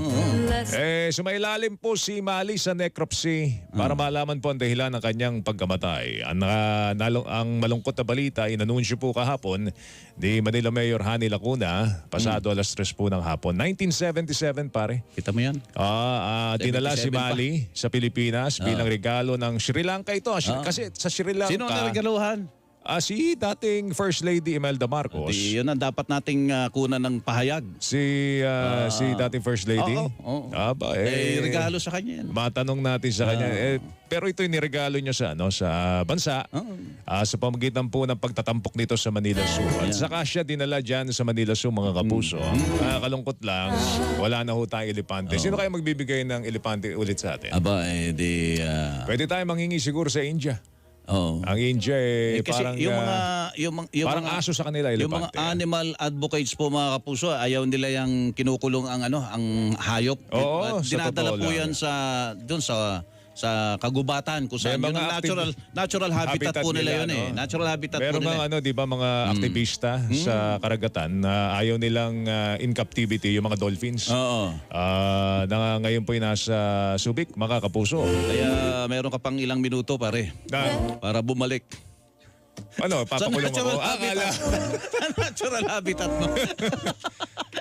Kung sasama ka, pupunta ako pare. Hatid kita. Tayong dalawa. Natural habitat. Yung mga malalaking puno, namimiss mo na. Mga kapuso, mga kanchonggo. Ang oras natin. Alam mo, hindi ako gaganti. Oras natin, mga kapuso, alas 6:50. Sandali salamin mo, malalamig ka. Sa ating ikalawang yugto, mga kapuso, pag-uusapan natin yung budget. Yung budget, mga kapuso, na talagang dapat po'y sinisinop, dapat po'y napupunta sa dapat kapuntahan. Yan ang ating pag-uusapan sa ating pagbabalik, alas 6:50. Radyo na! TV pa! Kortesiya na! Disiplina pa! Bago na! Bayan! Super Radio #1. Mga kapuso, gusto nyo bang makatipid sa binabayarang bill ng kuryente? Ito ang ilang kuryentipid tips. Buksan ang mga bintana at hawiin ang mga kurtina upang makapasok ang hangin sa bahay. Bunutin sa pagkakasaksak ang appliances na hindi ginagamit.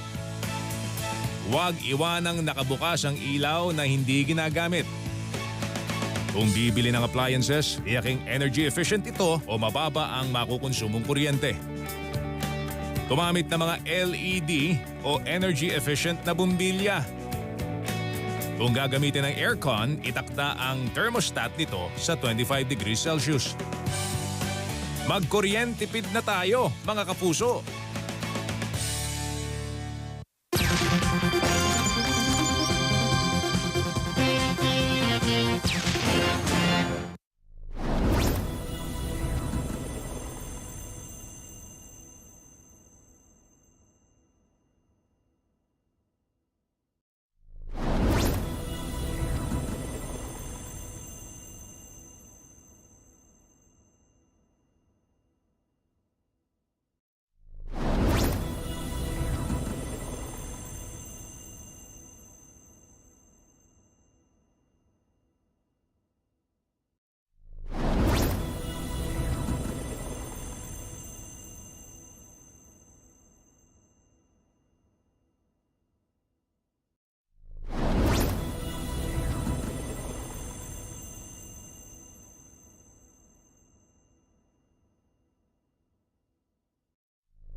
Tubig Tipid Tips. Narito na ang tips para makatipid sa paggamit ng tubig.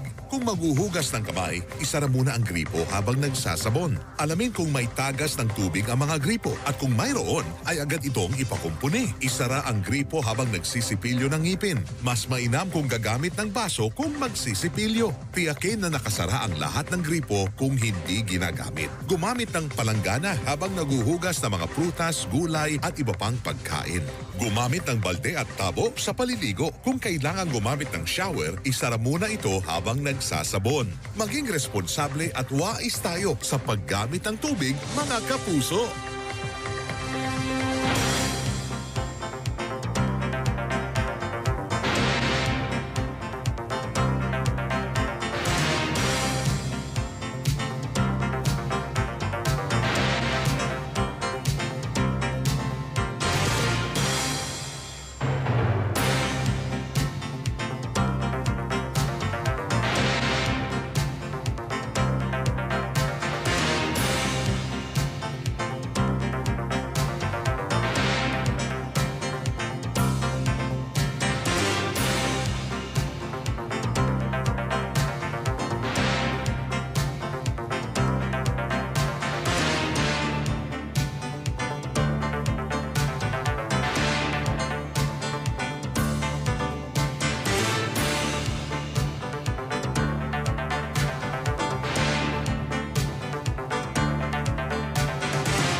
Text messages dito, Pariwelo, tungkol sa pagkamatay ni Mali. Baka daw pwede nating palitan na lang ng buhaya. Total, marami daw tayong buhaya dito. Hindi na dapat palitan.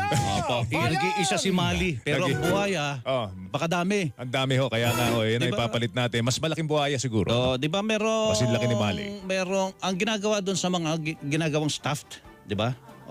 Para yung itsura niya hindi mawala. Ay, yung mga taxidermist, di ba? Yung mga ganun, para kita mo pa rin si Mali pa rin siya.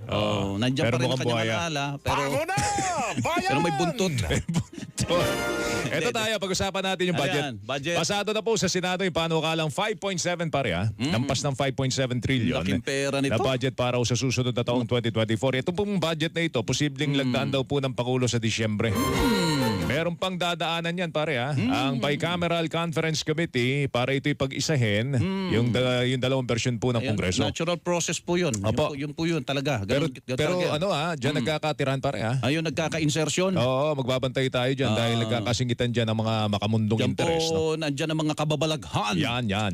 Baka it's never over till it's over. Ika nga. After BICAM at saka iraratify ng Kongreso po ang pinag-isang bersyon at saka lamang ito mapipirma ni Presidente. Saka po, pag may tumutol pa doon sa ratification, iba pang usapan po yun. Pero more or less, hindi na masyado Pero po yun. tinanggal na raw yung mga CONFI, mga Intel funds po dyan, yung CIF. Wala naman na yatang issue yan. Tanggal na po dyan makakapuso sa budget na yan. Ang banggitin lang natin, kulang po sa 700 billion, about 12.1% yung matik na pambayad po ng ating utang. Ay, sabihin pala, meron pa tayong deficit. May deficit pa. Yung palang ating pambayad sa utang, iuutang pa rin natin. Yun. Ganun ang mangyayari nun? Totoo yan.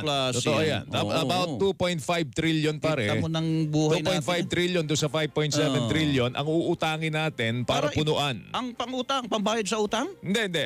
Siguro kasama na dun yun. Kasi 2 trillion. Kaya kailangan itong perang ito, may kalagyan po ito. Oo, dapat sinupin yan. At saka yung mga proyekto po na pinaglalanan dito, dapat po nagge-generate pa rin ng income o revenue para sa gobyerno. May mga gano'n naman proyekto para po. Para at the very least pare, makapagbayad naman tayo ng interest. Kasi sino ba naman Hindi ba interest yung principal ba? Kita mo, sino ba naman ang magpapautang pa sa atin kung di tayo nakakabayad? Naman. Yun naman ang kagandahan sa Pilipinas. Nakakabayad tayo. Nakakabayad po tayo na utang. Taon-taon nadadagdagan naman po ang utang natin. Kasi nga, may 30% na napupunta sa korupsyon doon sa tao ng budget. 30%. Malaking bagay yan, pare. Kung malilimitahan natin sa 10% o kaya 15%. Pati diba? yung korupsyon, may inflation na po. Sinabi mo pa, Kasi no? may mga mambabatas pong hindi na pumapayag ng pa 20% lang po ang Baka kanilang 30% na po pinakamababa, no? Diyos ko, Yung buhay iba pa kayo. na kumaka 40% pa eh. Palitan nyo na si Mali. Ganon.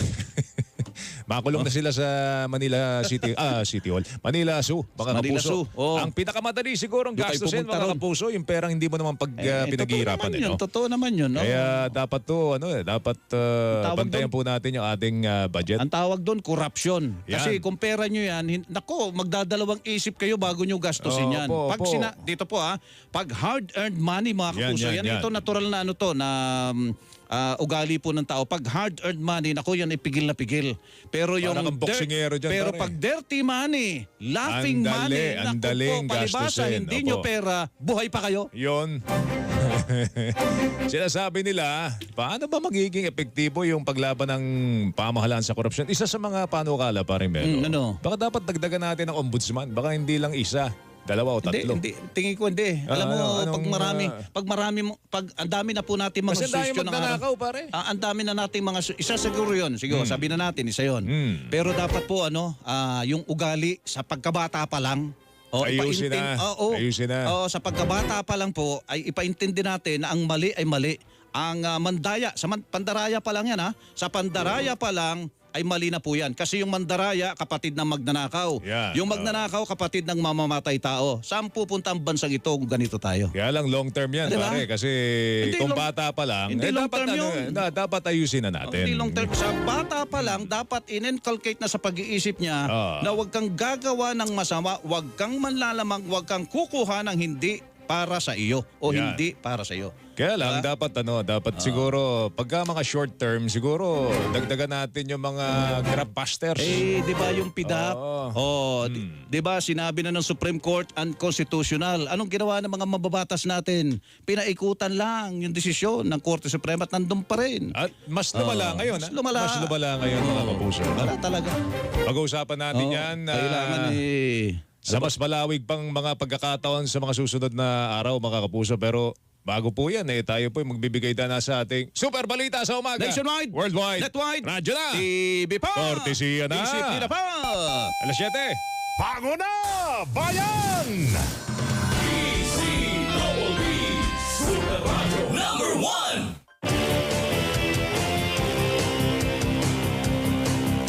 Tapat sa balita, yan ang aming anata. DZBB, Super Radio 594. Laging naka-alerto, serbisyo, totoo. DZBB, kapuso nyo sa radyo. Walang kinikilingan, walang pinoprotektahan. Serbisyong totoo lamang, walang iwanan. May paninindigan, matatag, maaasahan. DZBB, Super Radio 594. Kapusong Pilipino, lahat Super Radio. DZBB, serbisyong totoo. Walang kinikilingan, walang pinoprotektahan. Serbisyong totoo lamang, walang iwanan. Walang kinikilingan, walang pinoprotektahan. Serbisyong totoo lamang, walang iwanan. DZBB,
Standby, super balita sa umaga nationwide. Standby. Dito sa GMA, naniniwala kami na ang nagbabalita dapat walang kinikilingan, walang mga interes na pinoprotektahan, walang pinapangalagaan, kundi kapakanan ng sambayanan at katotohanan. Balitang walang bahid, walang labis, walang kulay. Serbisyong totoo lang. Oras, 4 na minuto, makalipas sa kalas 7. Handog sa inyo ng Super Radio DZBB at lahat ng Super Radio sa Luzon, Visayas at Mindanao. Live ngayong umaga. Ito ang Super Balita sa Umaga Nationwide. Nag-uulat live mula sa Super Radio DZBB. Narito sina Joel Reyes-Abel at Melo Del Prado. Miyerkules po kayo ni ka-29 sa buwan ng Nobyembre taong 2023 sa ating mga headlines. 20 pesos kada kilo ng bigas. Mabibili na sa Cebu, ngunit limitado lamang para sa mga mahihirap na pamilya. Pilipinas mayroong pinakamabilis na paglago ng ekonomiya sa Asia ayon sa Department of Finance. Panibagong malaki ang tigil pasada ikinakasa ng grupong Manibela. Gobyerno ng Pilipinas at National Democratic Front of the Philippines bumirma ng joint statement para sa posibleng pagbuhay sa usapang pangkapayapaan. Panukalang pambansang pondo para sa susunod na taon lusot na sa Senado. Pagdadala ng Civilian Volunteer Group ng pamaskong supply sa mga sundalo na nakatalaga sa West Philippine Sea pinayagan ng National Security Council. Mga ina-admit na pasyente na may pneumonia sa Philippine General Hospital, tumaas. Pilipinas nasa pang-78 pwesto sa buong mundo sa pagiging mapagbigay o generous noong 2022 batay sa isang survey. Super Balita sa Umaga Nationwide. Super Radio Flash Report. Isa pang Pilipino na biniyag po ng grupong Hamas sa Gaza, pinalaya na ayon kay Pangulong Bongbong Marcos. Alamin natin ang balita ng malaki Tuesday News. Tuesday, pasok. Super Radio. Masayang inianunsyo ngayong umaga ni Pangulong Ferdinand Marcos Jr. sa pamamagitan ng kanyang social media account na malaya na at ligtas ang kababayan nating si Noraline Babadilla na una nang napaulat na hawak ng grupong Hamas. Si Babadilla ang ikalawang Pinoy na pinalaya mula sa Gaza. Dahil sa positive development na ito, sinabi ng Pangulo na lumalabas na accounted for na ang lahat ng mga Pilipinong apektado ng giyera sa Israel. Kaugnay nito, nagpaabot ng pasasalamat ang Pangulo sa mga otoridad sa Israel para sa matagumpay na pagkakalaya ni Babadilla, gayon din sa tulong na ipinagkaloob nito sa mga Pilipinong nasa kanilang teritoryo. Kasama rin sa pinasalamatan ng Pangulo ang Egypt at Qatar para sa kanilang mahalagang papel na ipinagkakaloob sa mga Pilipino. Una nang napalaya ng grupong Hamas ang OFW na si Jimmy Pacheco matapos na ma-hostage ng 49 na araw. Ako si Tuesday sa Gunyo ng GMA Super Radio DZWB, dapat totoo. Super Radio Flash Report. Bantay Panahon. Umiiral po ang hangin amihan sa Ilagang Luzon habang apektado ng easterlies ang Southern Luzon at Visayas. Yung mga islaw ng Batanes, Babuyan at makakaranas po ng maulap na kalangitan na may makapagulan dulot po ng amihan. Ang mainland Cagayan, Isabela, Aurora, Bulacan, Rizal, Laguna, Quezon Province, Kabikulan, Eastern Visayas, Caraga, Davao Region ay magkakaroon ng maulap na papuri na may kalat-kalat na makapagulan, pagkulog at pagkidlat. Habang ang Metro Manila at nalalabing bahagi ng bansa ay makakaranas ng bagyang maulap hanggang sa maulap na papurin na may pulo-pulo mga pagulan, pagkulog at pagkidlat dulot ng easterlies at localized thunderstorm. Bantay Panahon. Ito ang Super Balita sa Umaga Nationwide. Meron na pong mabibili na 20 pesos kada kilo ng bigas sa Cebu. Sa ulat po ng GMA Regional TV Balitang Bisdak, inilunsad po sa lungsod po ng Talisay ang Sugbo Merkado Barato Program. Pero may mga murang bigas para lang sa mga mahihirap na pamilya po yan. Yung murang bigas ay mula sa National Food Authority NFA, pinondohan ng pamalang panlalawigan ng 100 milyong piso. Para makabili ng murang bigas, ilalagay sa mga pop-up store gaya po ng Kadiwa Store sa iba't ibang lugar sa lalawigan. Ang mga mahihirap na pamilya ay tutukuyin ng lokal na pamahalaan. Ang mga kwalipikadong pamilya ay maaaring bumili ng hanggang 5 kilo ng bigas sa loob po ng isang linggo. Tumaas na ang presyo ng sibuyas sa ilang pamilihan sa Metro Manila. Sa Mega Q-Mart sa lungsod ng Quezon, umakyat na sa 100 at 60 piso ang presyo ng kada kilo ng sibuyas mula sa dating presyo na 100 at 20 piso. Ayon sa isang tindera ng gulay, bunso naman ito ng kakulangan sa supply ng sibuyas. Gayunman, umaasa mga nagtitinda na hindi natataas pa ang presyo ng sibuyas para hindi naman mahirapan ang mga mamimili lalo na ngayong Kapaskuhan. Sa ngayon po, tumaas po siya ng konti. Dati po siya 120 per kilo. Ngayon po, pumapalo na po siya ng 160 per kilo po. Sana po wag na pong tumaas kasi nahihirapan na po yung mga buyer natin sa taas ng presyo ng mga gulay sa ngayon. Siguro po sa shortage po ng supply kaya ganun po. Ang tinig na isang tendera ng gulay sa monitoring ng Department of Agriculture, umabot na sa 130 hanggang 220 pesos ang kada kilo ng lokal na pulang sibuyas. Dapat samantalahin ng mga mamimili ang mga produktong nakasale o nakabundle doon sa mga grocery store, lalo na ngayong mataas pa rin ang presyo ng mga bilihin. Sa panayam po ng Super Radio DCWB, sinabi yun ni Stephen Kua, Pakulo po ng Philippine Amalgamated Supermarkets Association, malaki po matitipid sa pagbili ng mga produktong nakabundle. Napakalaki ng matitipid mo. In 1 year, depende kung gano'ng karami binibili mo, abutin ng libo ang masitipid mo. Payo pa ng nitong si Kua sa mga mamimili, magtungo po sa mga sale section ng mga grocery store.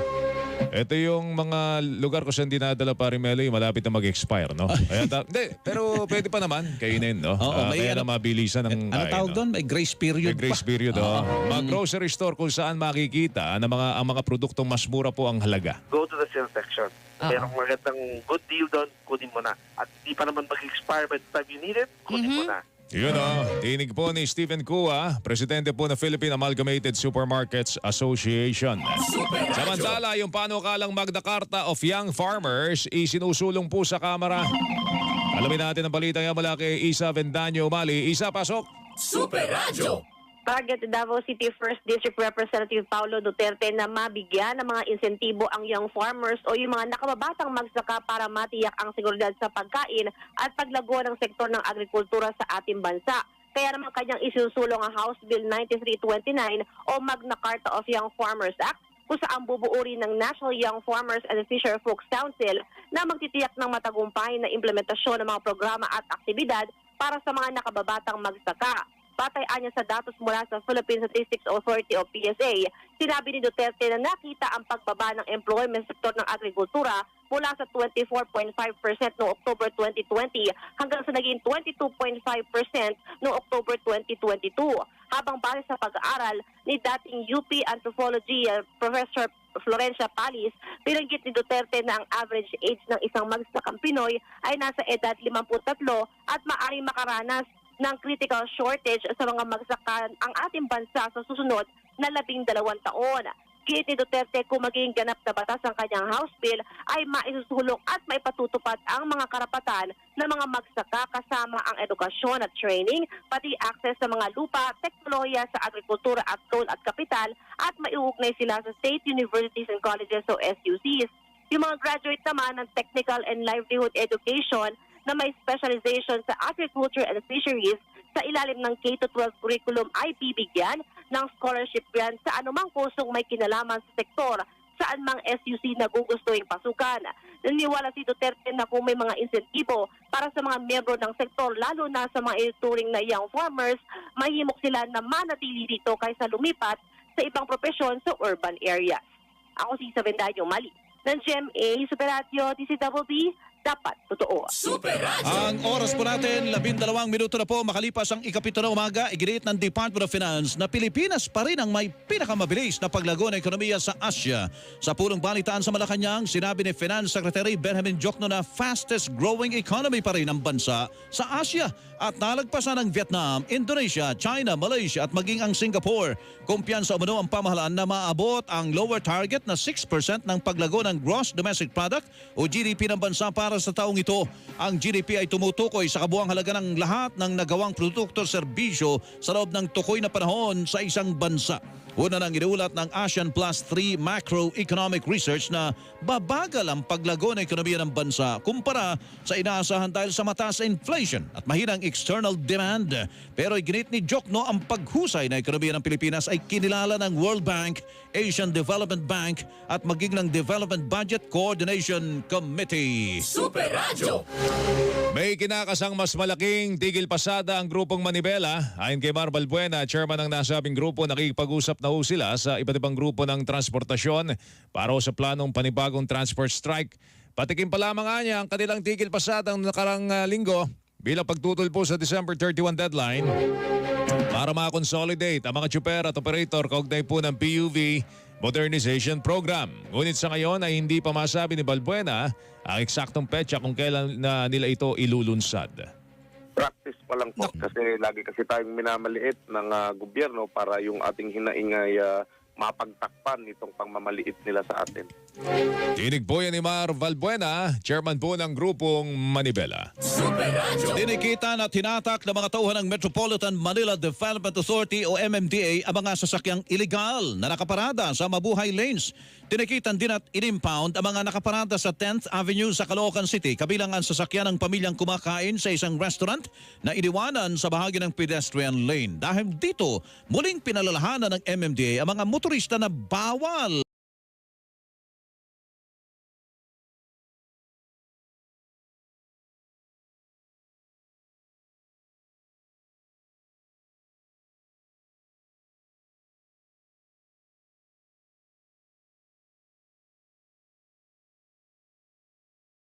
Si Duterte naman, na dati kong estudyante sa Liceo, she has very nice